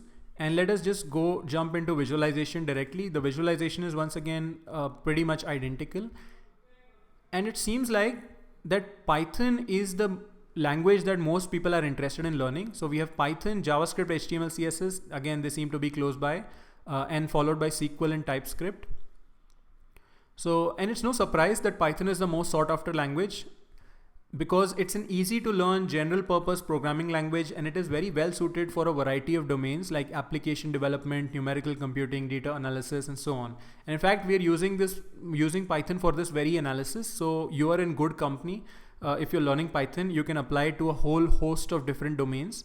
What you can do is now you can repeat the same exercises that we discussed for the most common languages. Just replace all of these questions with the languages people are most interested in. So those are some exercises. And you can also, the next question what we'll do is we'll combine these two things. So the question here is, which are the most loved languages? That is, where do you see a higher percentage of people who have used the language and want to continue learning it over the next year? Okay, so this may seem like a somewhat complicated question to ask. Okay, people who have used the language in the past year and they also want to continue learning it, how am I going to figure that out? It may seem a little bit tricky, but it's actually really easy to solve using pandas using pandas data frame operations. So here's what we'll do. We will create a new data frame, languages loved df, which has the same structure as languages work df and languages interested df. So again, for every language it has a column, and then for every respondent there is a row, and there is a true there's a true value only if the corresponding value in both languages work df and languages interested df are both true, right? If somebody has worked in that language in the past year and wants to continue using that language, then we are going to put in a true there. And the way to do that, it's really simple. All you do is you take the languages work df and then you put in an ampersand, and then you pass languages interested df. What this will do is this will do a element wise and, right, a boolean and. So if two values are true, two respective values, then you will get 2. And if you have a true and a false, or a false and a true, or a false and a false, you will get back false. All right, except that this is going to happen on a per element or a per value level. So now we take languages loved df, and then we look at it. So for example, this respondent has true set for C# because this person has worked in C# and they are interested in continuing to work in C#, right? So that's kind of we are saying that this is a proxy for saying that they love this language. Okay, so let's convert that into percentages. Now we want to take these numbers, and for each language we want to identify how many people love it out of the number of people who have used it in the past year, right? So we take language loved.sum, and then, so that's a column wise sum, and we divide each of the column wise sums by languages worked.sum, right? So for the column C#, we will count how many people love the language, so how many trues there are in this column, divided by how many people have used the language. And then we are also going to multiply it by 100 to convert it into a percentage, and we are going to sort it in a descending order. And let's take a look at that. So you can see here that we have languages loved percentages. You can see that for each language we now have percentages, and you can see who the winner is here. So the winner seems to be a language called Rust, and let us look at it in a plot. So the winner seems to be this language called Rust. You may not have heard of it, but it is a low-level language for doing systems programming, and it provides the performance of languages like C++, but it provides many conveniences and a type system of some of the best languages like things like Scala and Java and so on. So it's a pretty useful language. A lot of people enjoy using it, and it's interesting to see that a small language with a growing community is one of the most loved languages, right? And in fact, you can sort of see the hints here. Now, if you see this graph, Rust seems to be used in a very small fraction. So you see Rust here, it's a small fraction of people who use it. It's far smaller than, let's say, JavaScript. But if you look at this graph in terms of people interested in using or learning Rust, it is way up ahead somewhere at the top, right? Almost close to about a third, or maybe higher than a third of JavaScript. So it definitely seems to be a language that's gaining a lot of popularity and a lot of interest. So maybe if you're looking for a new language to learn, Rust may be a good choice. And this metric that we just calculated is something Stack Overflow calculates every year based on their survey results. And Rust has been Stack Overflow's most loved languages for 4 years in a row, followed by TypeScript. And TypeScript again is a language that offers an alternative for web development. So these are things that you should do. That once you get an answer, like once you get a graph, maybe just search online on why that might be, why the result might be such. So you can learn a little more about Rust and TypeScript. Now, what I find probably even more interesting is that Python features at number 3, despite already being such a widely used language. And that's generally not true for widely used languages. I mean, if you see JavaScript in terms of the love score, it's fairly low and Java is far, far lower, whereas Python has remained at number 3, right? So it seems like people who use Python enjoy Python, and that is because the language has a solid foundation and it is really easy to learn and use.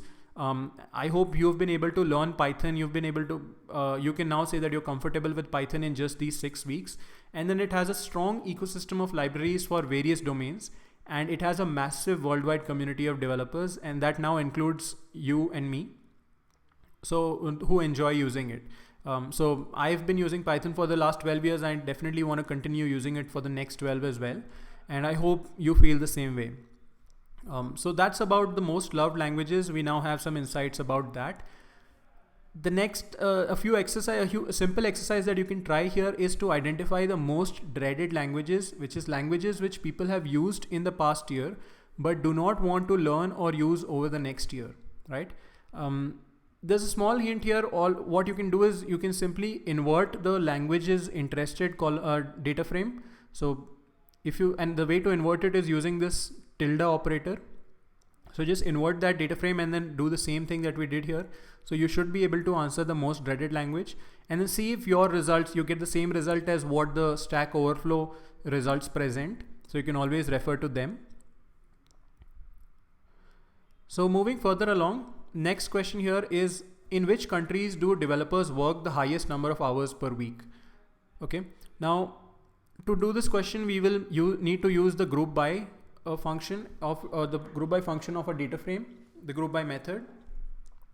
And there's a small caveat here. We only want to consider countries with more than 250 responses, because otherwise it's not really representing an average, because there are definitely lots of countries with thousands of responses. And if we are setting a threshold of 250, so that if there's a country where only 10 people have responded, we're not going to consider it in terms of to get the average number of hours per week. So we take survey DF and we group it by country. So what this does is it takes for each value of country, and there are 184 values. We take all the rows which have that country related to that country, and then separate them out into groups. And so far we've not performed any operation, so you don't see any result here. Now for each of these rows, the column that we are interested in is work week hours. So we select the column work week hours, just as we select the columns of our data frame. And just as an example, let's select the age column as well. So now once again, from these, for each of the groups, we have all the rows, and from these rows, we've only selected the work week and age columns. And now we need to aggregate them. So one way to aggregate them could be using a mean. So if we use a mean, then we can see here that work week hours and age. So we will get back a new data frame where now the index is the name of the countries, all the different unique values in countries. And then the values for work week hour and age are the averages from those groups, right? So all the rows from Afghanistan, we've taken an average of the work week hours and put that value here.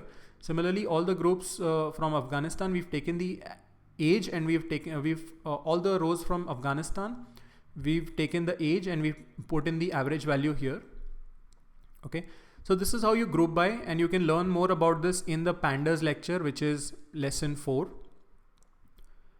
Now what we want to do though, is we want to only look at countries which have more than 250 responses. So the way we're going to do that is, first we're going to create a countries data frame. And this is exactly what we just did, group by country, but just keep the work week hours and take the mean, and then sort to aggregate, and then sort by work week hours in a descending order. So that's a country DF.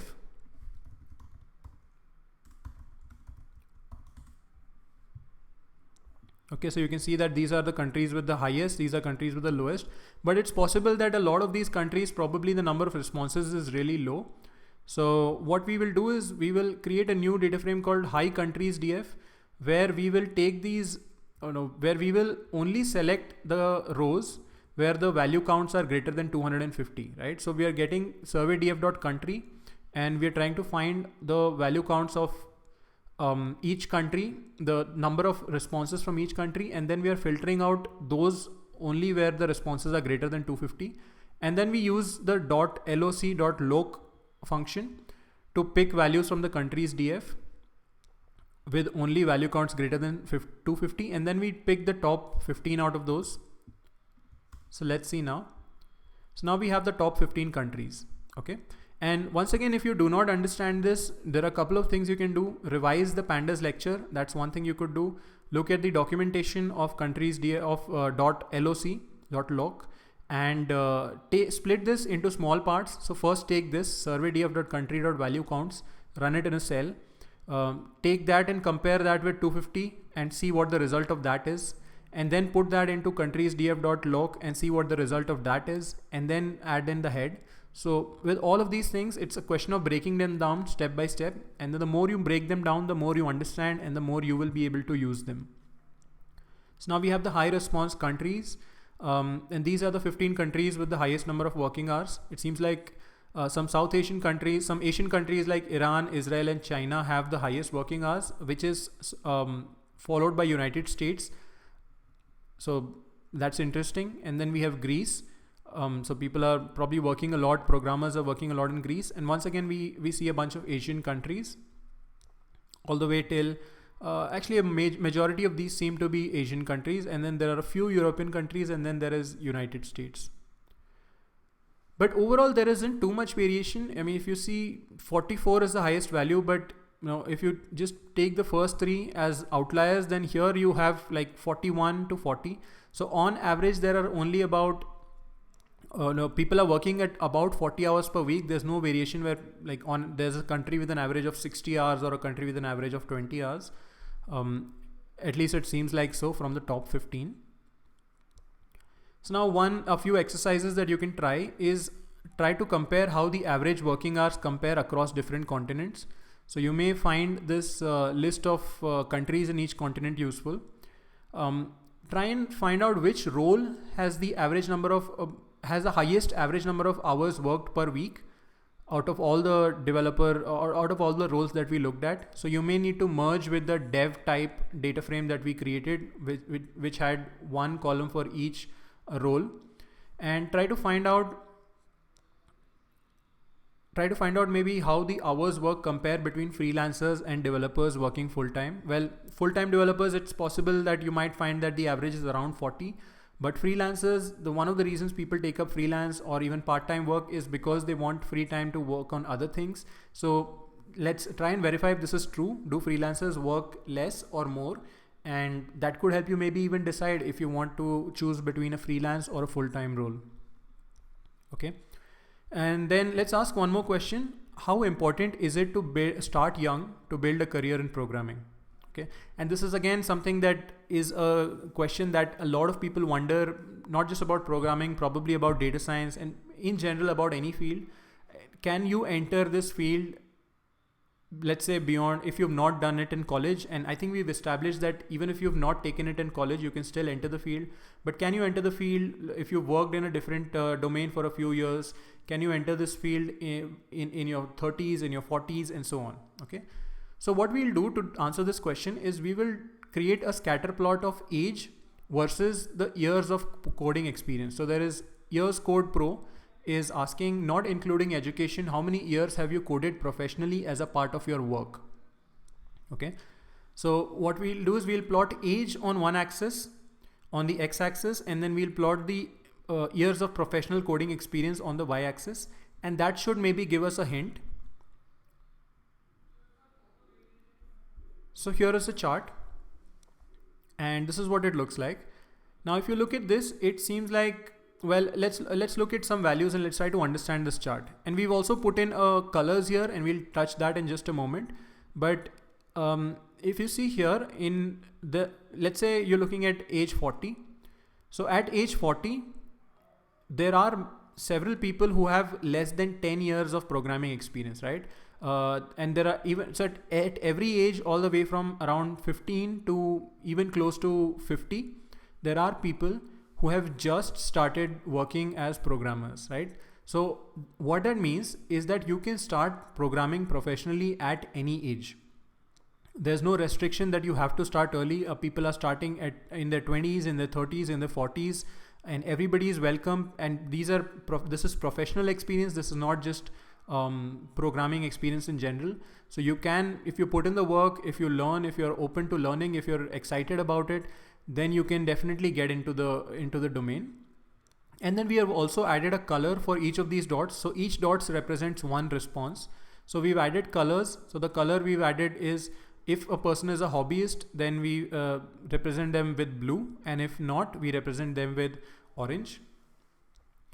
And once again, it turns out that a lot of the people who are programmers also say that programming is a hobby for them, right? And especially so in the initial years. So in the initial years, to get through the initial years, it will really help for you to just have programming as a hobby, something that you do just to build things, just to solve problems, just something that you do on the weekend. And if you do that, then you will probably also have a long and fulfilling career in programming, right? So these are some inferences that we can draw from the scatter plot. We can also look at the distribution of the age first code column. So just to see when people have tried programming for the first time. And as you might suspect, a lot of people have some exposure to programming. Maybe they've written a first line of code, maybe a simple HTML page, or maybe just a hello world program. And Python's hello world is just this, right? So you can just type Python into a terminal and you just say print hello world, and that's your first program. But that by itself tells you what programming is. So it seems like a lot of people have been exposed to programming in their teens, and it depends on pretty much every field. You end up writing some code. So in Excel you write formulas, in different streams of engineering you probably use MATLAB or maybe some kind of a numerical computing package. Of course in computer science you write programs. If you're doing right now, in pretty much every field there is some code that you're writing. So it's not surprising that people get some exposure to programming at an early age. But then there are also people who have experienced this after a certain age. Like you can see a lot of people doing so after the age of 30 and after the age of 40, and there is like a small number of people who have even become exposed to it all the way up to the age of 80. So there are people from all ages and walks of life who are learning to code. Okay, now here are a few questions that you can try and answer. How does the experience change opinions and preferences? So maybe what you can do is you can repeat the entire analysis while comparing the responses of people who have more than 10 years of professional programming experience. Like which languages do they use? Which languages do they want to learn? With those who do not have that, and this is going back to like students versus professionals. Now you can have three categories: students, professionals, and experienced professionals. And do you see any interesting trends? Do you see like what one might call a generation gap in terms of like the coders from the old days versus people who are learning it right now? What kind of roles do they occupy? What kind of languages do they prefer? And maybe you can also try and compare the years of professional coding experience across different genders, just to see if, and my guess is you might see that although minorities are underrepresented right now, there are very few women, but my guess is you will see that there are more women now than there used to be earlier. So it's definitely things are improving, and you can try and validate that. So that's one way, if you can try and compare the years of professional coding experience across different genders. So with that, we have barely scratched the surface here. We have almost been talking for about 90 minutes, and we've already gotten a huge load of insights, and hopefully you're thinking of many more questions that you would like to ask and answer using the data. We've not even used all the 20 columns, only about 12 or 13 columns have been used, and then there are another 45 columns to pick from. So you can use these empty cells below to ask and answer more questions. So I'll let you try out, and you can try out all of these exercises. So there's really no end to this. The more you do, the more you experiment, the more you exercise these skills, the better you get at it. Now I've used fairly simple charts. I've not done many breakdowns. I wanted to leave that as an exercise for you, but try and replace each chart. So each chart or each graph that we have, try to use a different kind of graph, and maybe go through the Matplotlib gallery, go through the Seaborn gallery, and try and pick which might be an interesting graph to draw there. So these are all different exercises for you to try. Data analysis by itself is, there's a lot of depth in the field, and you can probably spend at least a few months just exploring different ways to slice and dice and analyze and visualize the data. So please do that. Okay, the best way to learn is by doing. Now what we'll do is we'll just summarize some of our inferences and conclusions, and this is always a good thing to do at the end of your analysis. So here's some of the summaries. Like, based on the demographic data, we can infer that the survey is somewhat representative of the overall programming community, although it definitely has fewer responses from programmers in non-English speaking countries and from women and non-binary genders.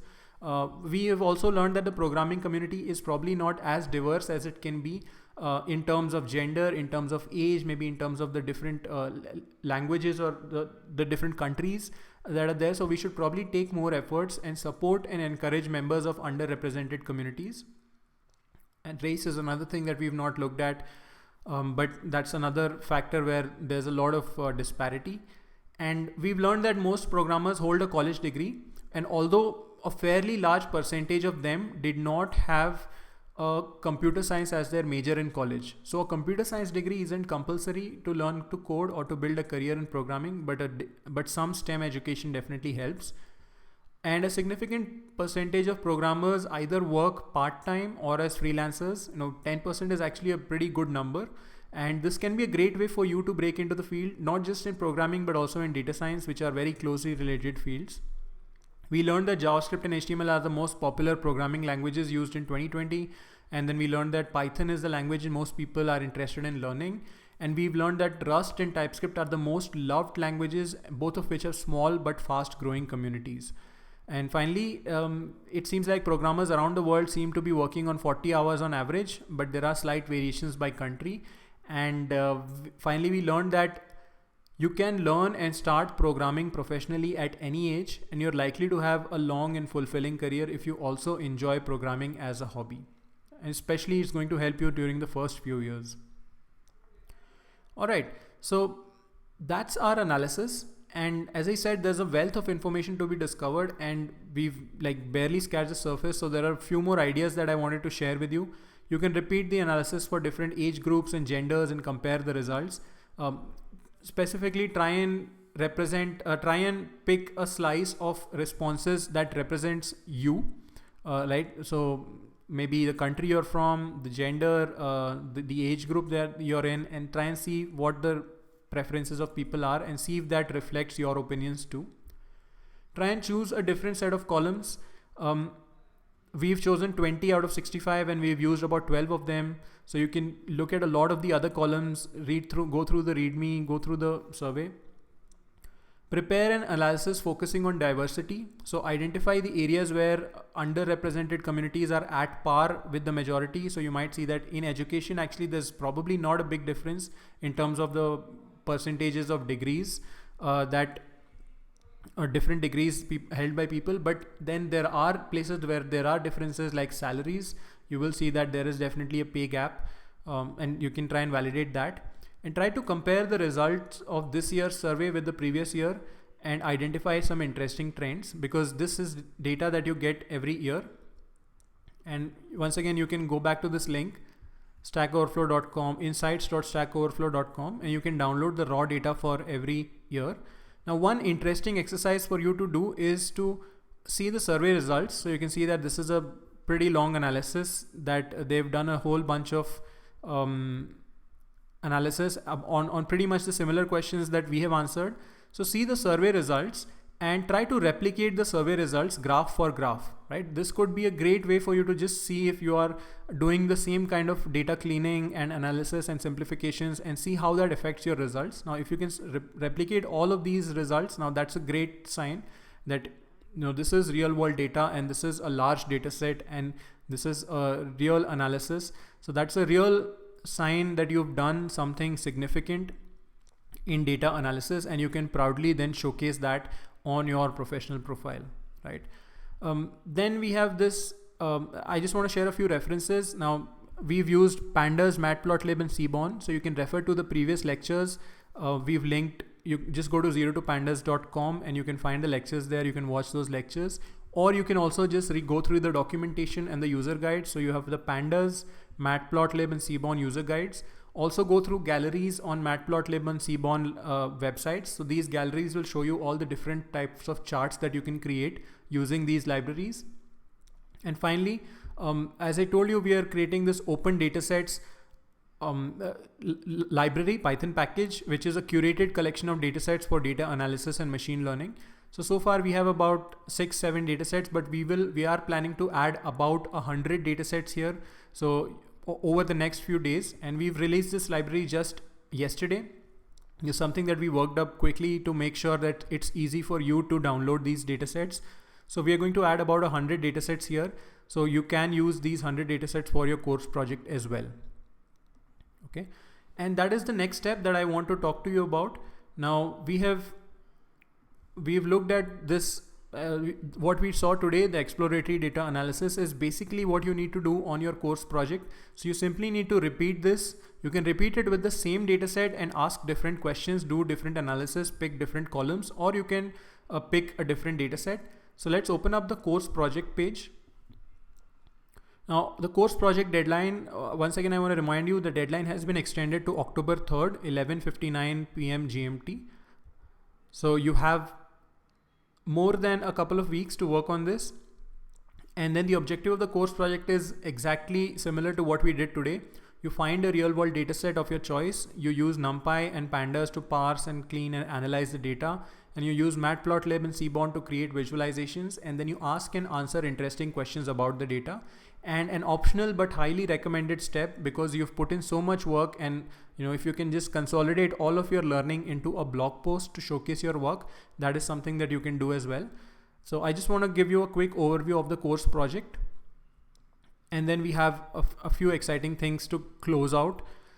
So now the course project, this is a starter notebook. And by the way, we've done a walkthrough of the course project in last week's video as well. So you can just check that out too. So on the course project, you can take the starter notebook and just run the starter notebook on Binder. And you can also run this starter notebook on your local computer. So you do not have to run it on Binder. So I just want to show you how to run it on your computer. So here I have a terminal. Let me just zoom in a bit.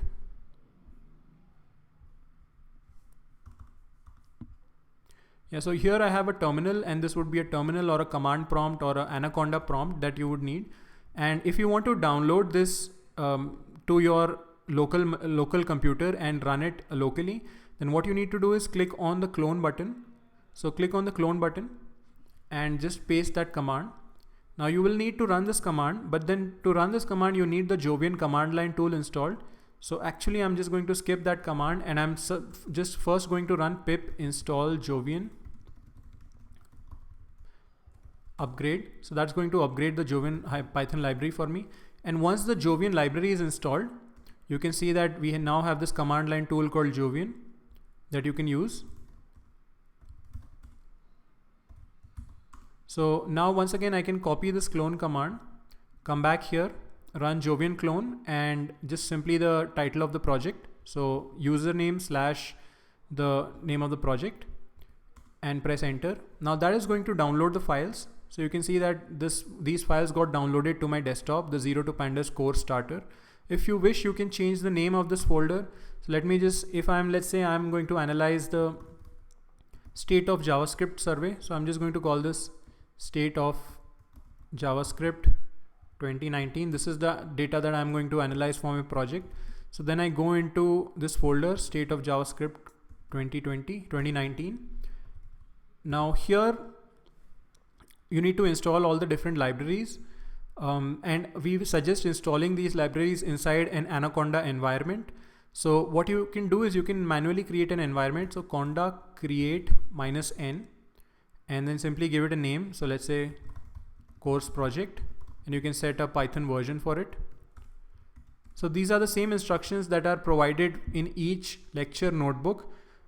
So let's just create a, so let's create a Conda environment here. So we've called Conda create -n course project. So that's going to create a Python environment where we can install all our libraries. Okay, so now the environment has been installed. Then we are going to activate the environment. So here we now run conda activate course project. So now the environment has been activated. Inside this environment, we might want to install all the libraries that we want to use. So we're going to use Jovian, we're going to use Jupyter. Let's say we'll use open data sets, or you don't have to, but you might. We are going to use pandas, we are going to use NumPy, and we are going to use Seaborn, and we're going to use matplotlib. So we just install all the libraries after activating the environment.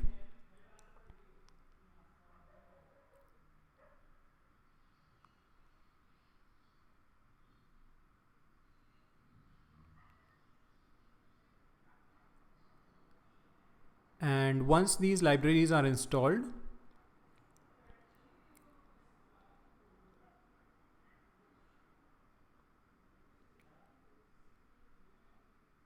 let's just give that a second.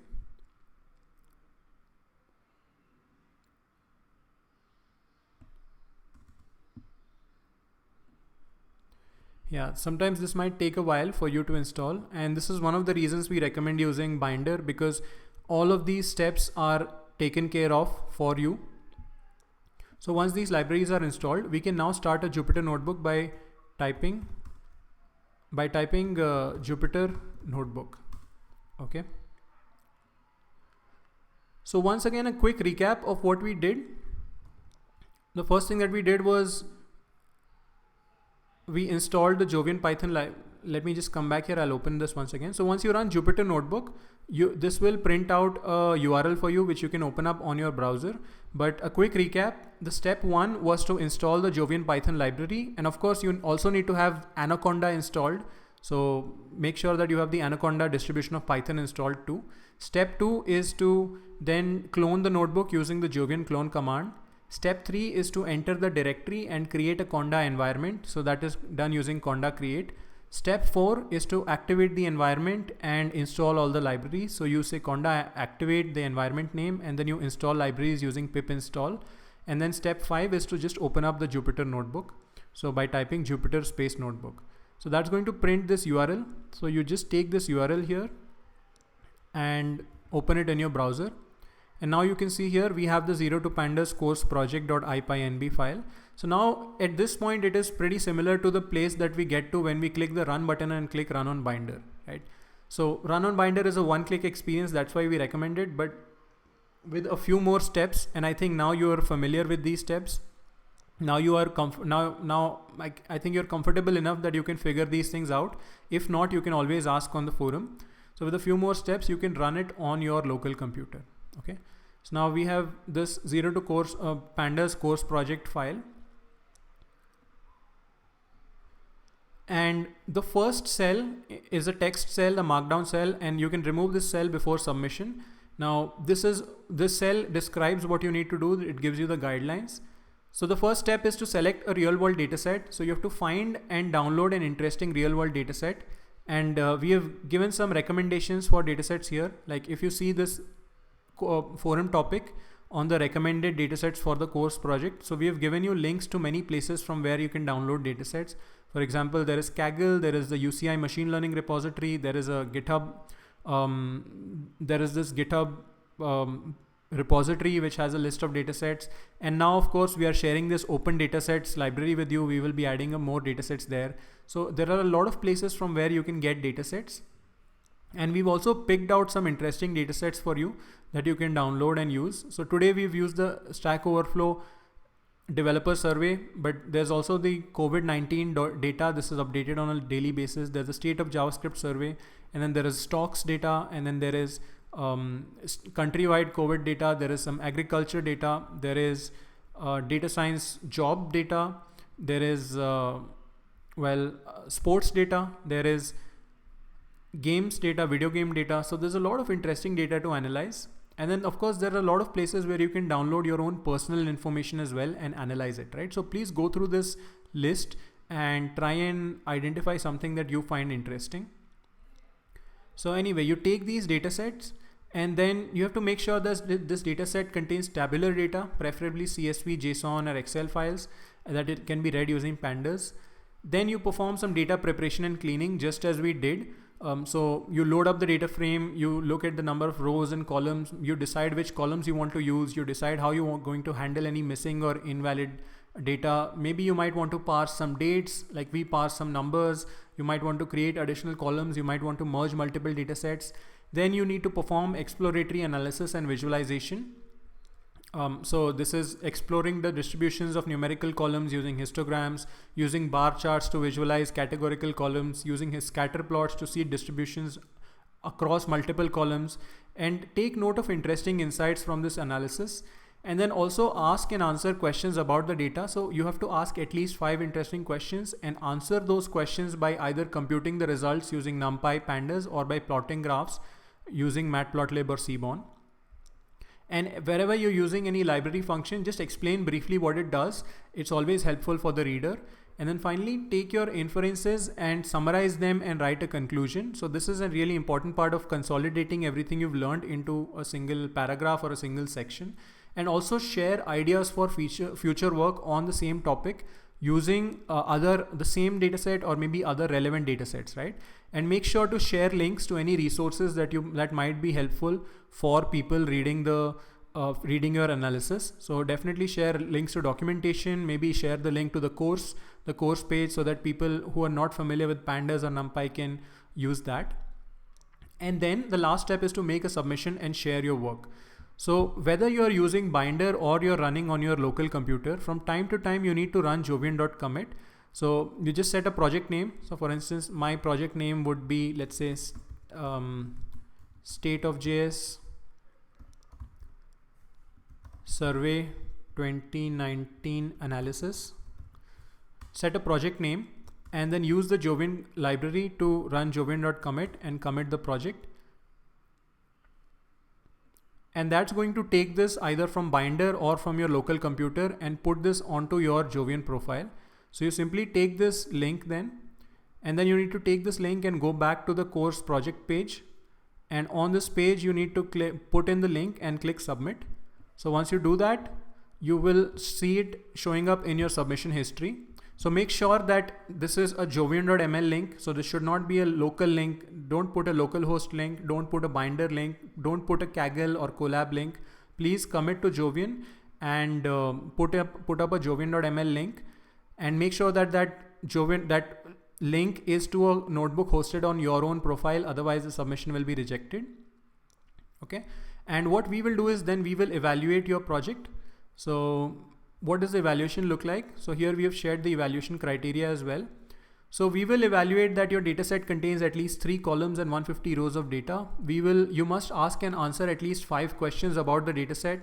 Your submission should also include at least 5 visualizations, and your submission should include explanations using markdown cells apart from just code, right? So just code is not good enough. Please write explanations, and that helps you understand your data, that helps you gather insights from your data, and it is also going to help others.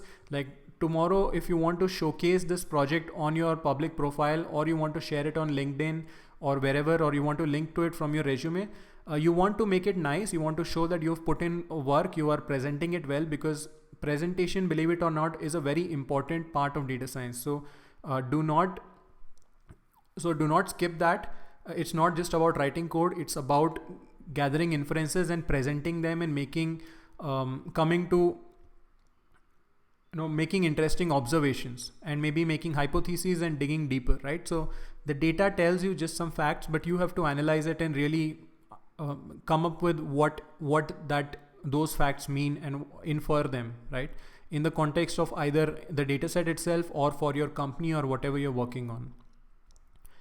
And finally, your work should not be plagiarized. So do not copy paste from somewhere else. Of course, you can borrow functions, and every dataset has been analyzed by many different people. So you can do this analysis which people have already done. You can even look at those notebooks. You can look at notebooks by other people, but do not plagiarize. And I think you will be able to tell best if you are plagiarizing. So as such, the entire project should not be a copy paste, right? And the biggest loser in that case will be you yourself if you're basically copy pasting stuff. So please don't do that. Now, apart from doing that, do share your work online. So this is a lot of effort that you've put into this project. So please share it on your social media. You can just share the Jovian.ml link. Once you've committed it to Jovian, you can simply, once you've committed it to Jovian, you can simply use the share button and share it on any of these platforms. Share your work on the forum as well, because there are tens of thousands of course participants. So we would love to see thousands of projects being shared on this thread. So do share your work on the forum and browse through projects by other participants and maybe give feedback. And that will also be a great way for you to learn. When you see other people creating visualizations, similar or different visualizations, you will get to learn from their code, you will get to learn from their analysis and so on. So please do that. And one highly recommended step is to write a blog post. And a blog post is a great way to present and showcase your work. So you can sign up on medium.com to write a blog post for your project. It's really simple. You just sign up and then you click new story and you can just start typing. And you can simply, as a starting point, you can simply copy over the explanations from your Jupyter notebook into your blog post. And in terms of the code and the graphs, you can actually embed them.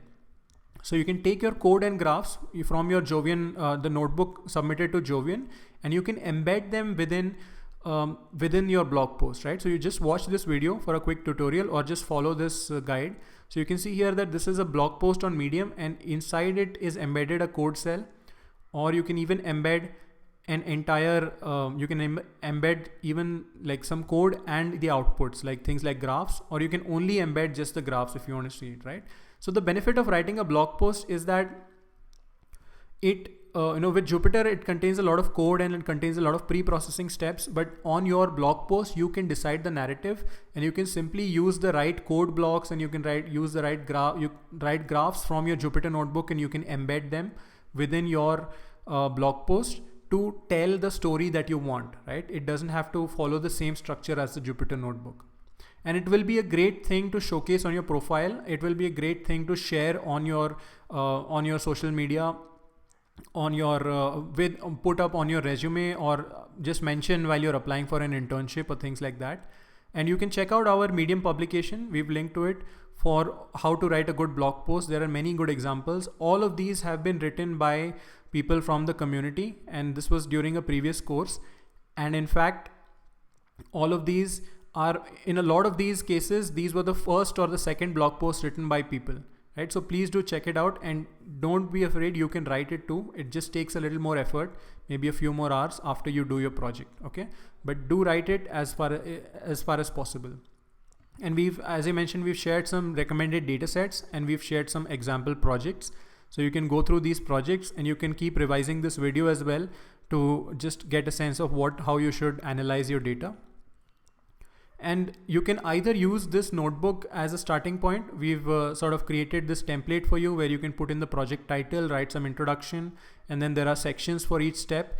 And remember to commit your work at each step so that you do not lose your work. Or you can also start from a blank notebook. That is perfectly all right. It's all a question of what you feel most comfortable with. And do remember to just remove this cell before your submission so that the instructions are not included in your final submission.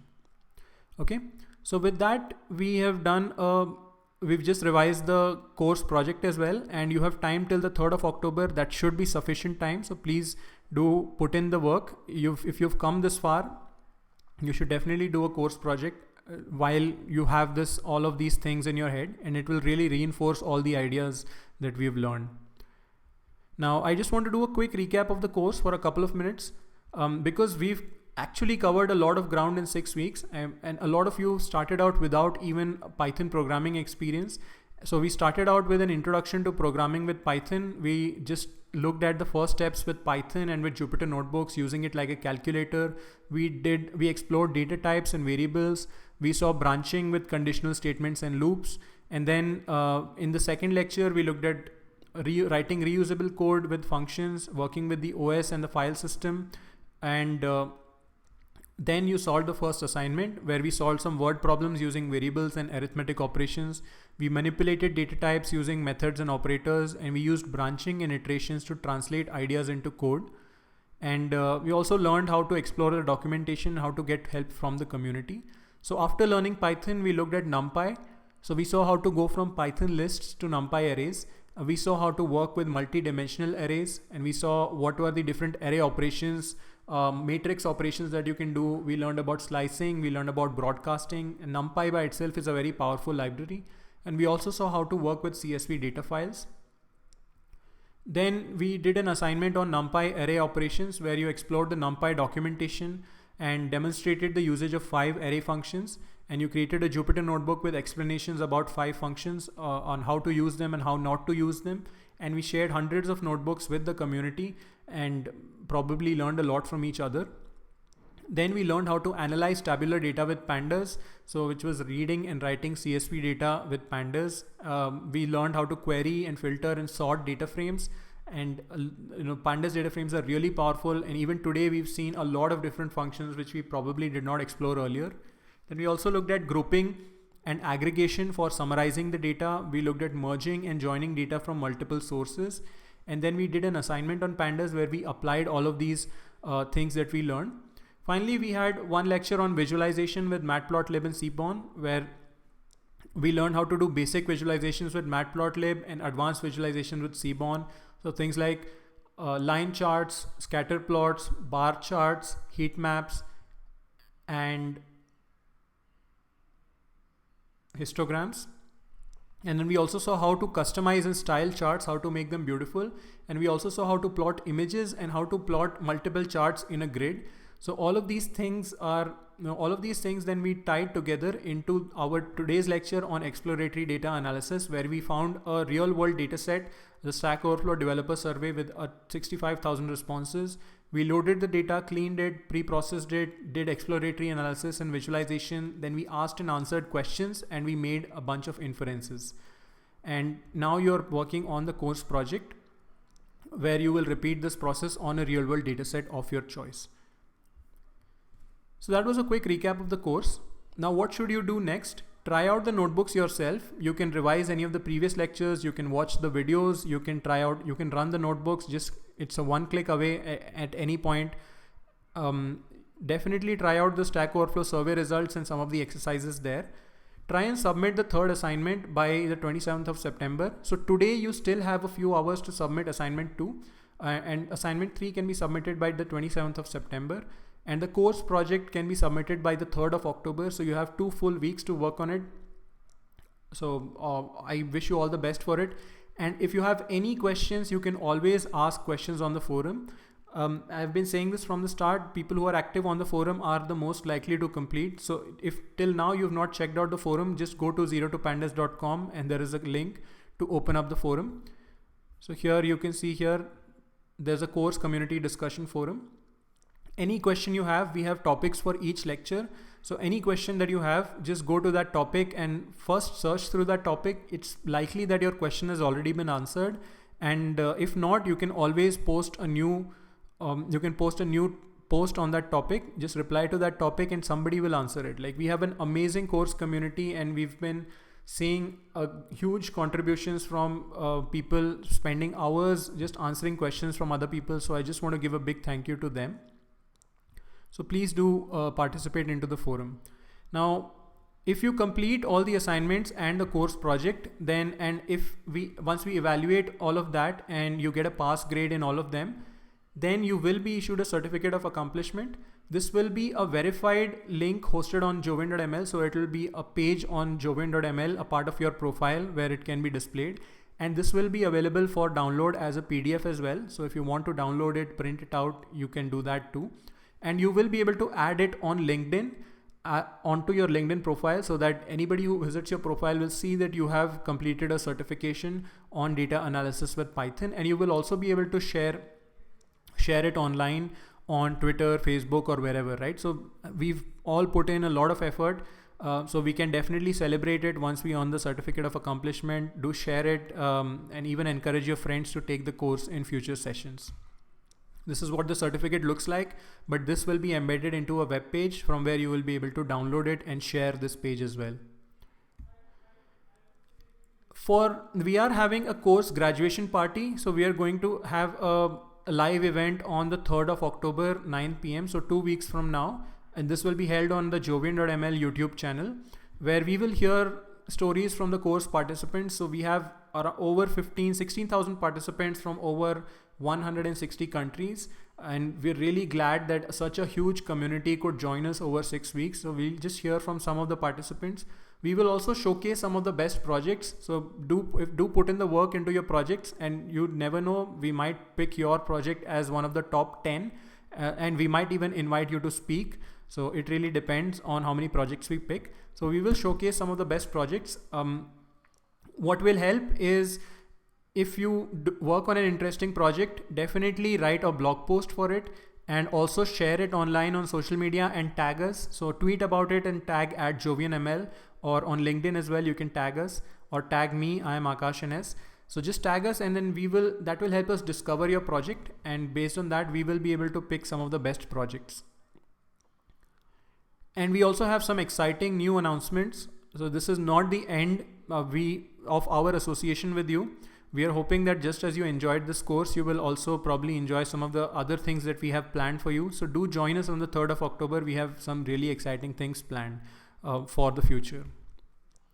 And what to do after the course? Well, the thing you should not do is immediately do not jump to another course. Work on a project. Make your project as large and as interesting as possible, because it's not enough to say that you've done a course, and it's not enough to say that you have a certification. It's not enough to just say that you've done a small project. You should have a significant data analysis project under your belt, and it should be something that you have documented and presented well, and it should be something that you have put on your public profiles, right? So do something that you feel proud of, and then put it up on your public profile. Improve your professional profile, and write blog posts, write tutorials, and write guides. You can do this on Medium. You can do this on GitHub pages. There are a lot of platforms where you can write blogs. You can use Jovian to share your Jupyter notebooks, and I'll talk about that a little bit as well. But do write any guides that can help people who came before you, right? So look back at yourself 6 weeks ago and try to write maybe a small tutorial for that person to encourage them to demystify data science for them, or maybe just to tell them that pandas is not as scary as it might seem, or maybe just point them to this course and say that you can learn about it here. So there are a lot of resources available online for you that you now know. And so you can now curate them and share them with your community, right? So if you're a student, share them with your classmates. If you're a professional, share them with your colleagues, share them within your company. The more you share your knowledge, the better you get at it as well. Okay. And then improve your professional profile. So showcase your certificate, showcase your project on your LinkedIn profile, on your GitHub profile, on your resume. So do that. And then once you feel like you've really done a lot of work on this topic, that is the point at which you should then take more data science and machine learning courses, right? So do not fall into the trap of just doing a bunch of courses without any real output out of them. The best way to learn is by doing good projects. Now you can use Jovian.ml to build your professional data science profile. And we are working on some very interesting improvements to the profile, a lot of which we've already added. So if you go back to just open Jovian.ml and log in. So just go to my profile if you're logged in. So you can see here that on your profile, you will be able to add more information.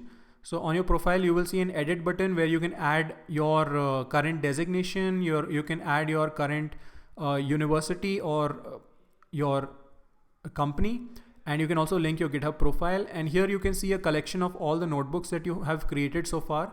So any Jupyter notebook that you create anytime, any interesting analysis that you do, just upload it to Jovian. So just run jovian.commit inside it, and it will get added to your profile.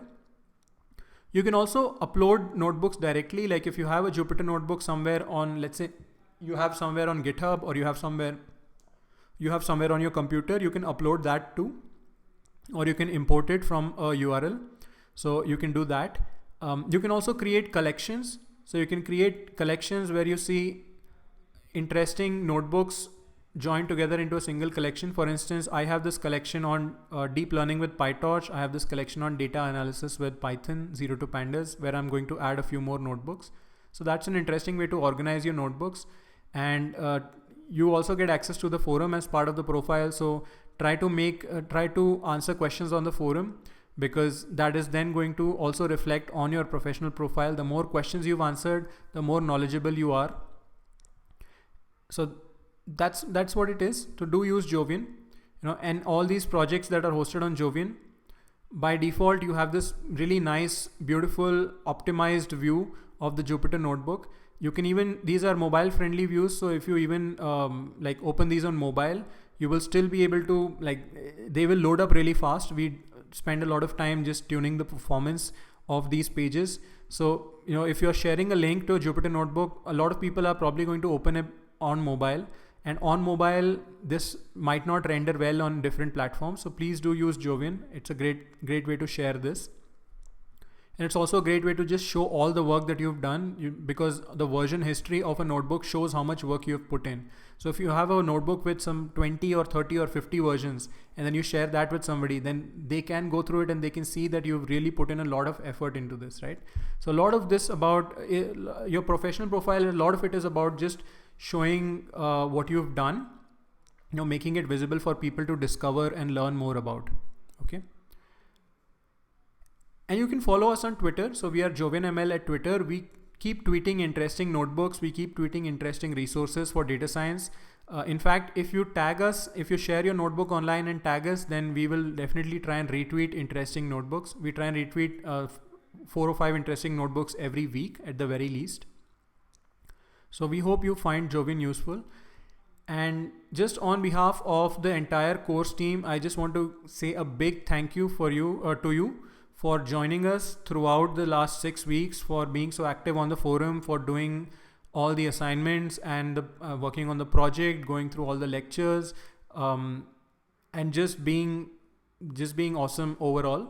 We were really excited to run this course, and this is really not the end. We are hoping that we will continue to have a long association with you. We have a lot of interesting things planned for you, and we also want to thank freeCodeCamp and thank you on behalf of freeCodeCamp. So for freeCodeCamp is the YouTube channel where we have been streaming. So do check out freeCodeCamp.org as well, where you can check out a lot of interesting tutorials where you can learn programming for free and interact with a worldwide community. So I will see you in the forums. This is the end of our lectures, but we will be able to interact with you via the forums. We will have the graduation party. We will also probably have office hours, so you will hear about them. And you can stay connected with us. You can follow freeCodeCamp, follow Jovian.ml on Twitter, or follow me, Aakash N S. So with that, we come to the end of data analysis with Python 0 to pandas. Thanks a lot for joining. And all the best for those of you who are still working on the assignments on the course project. And I hope to see you soon in a future course. Thank you and goodbye.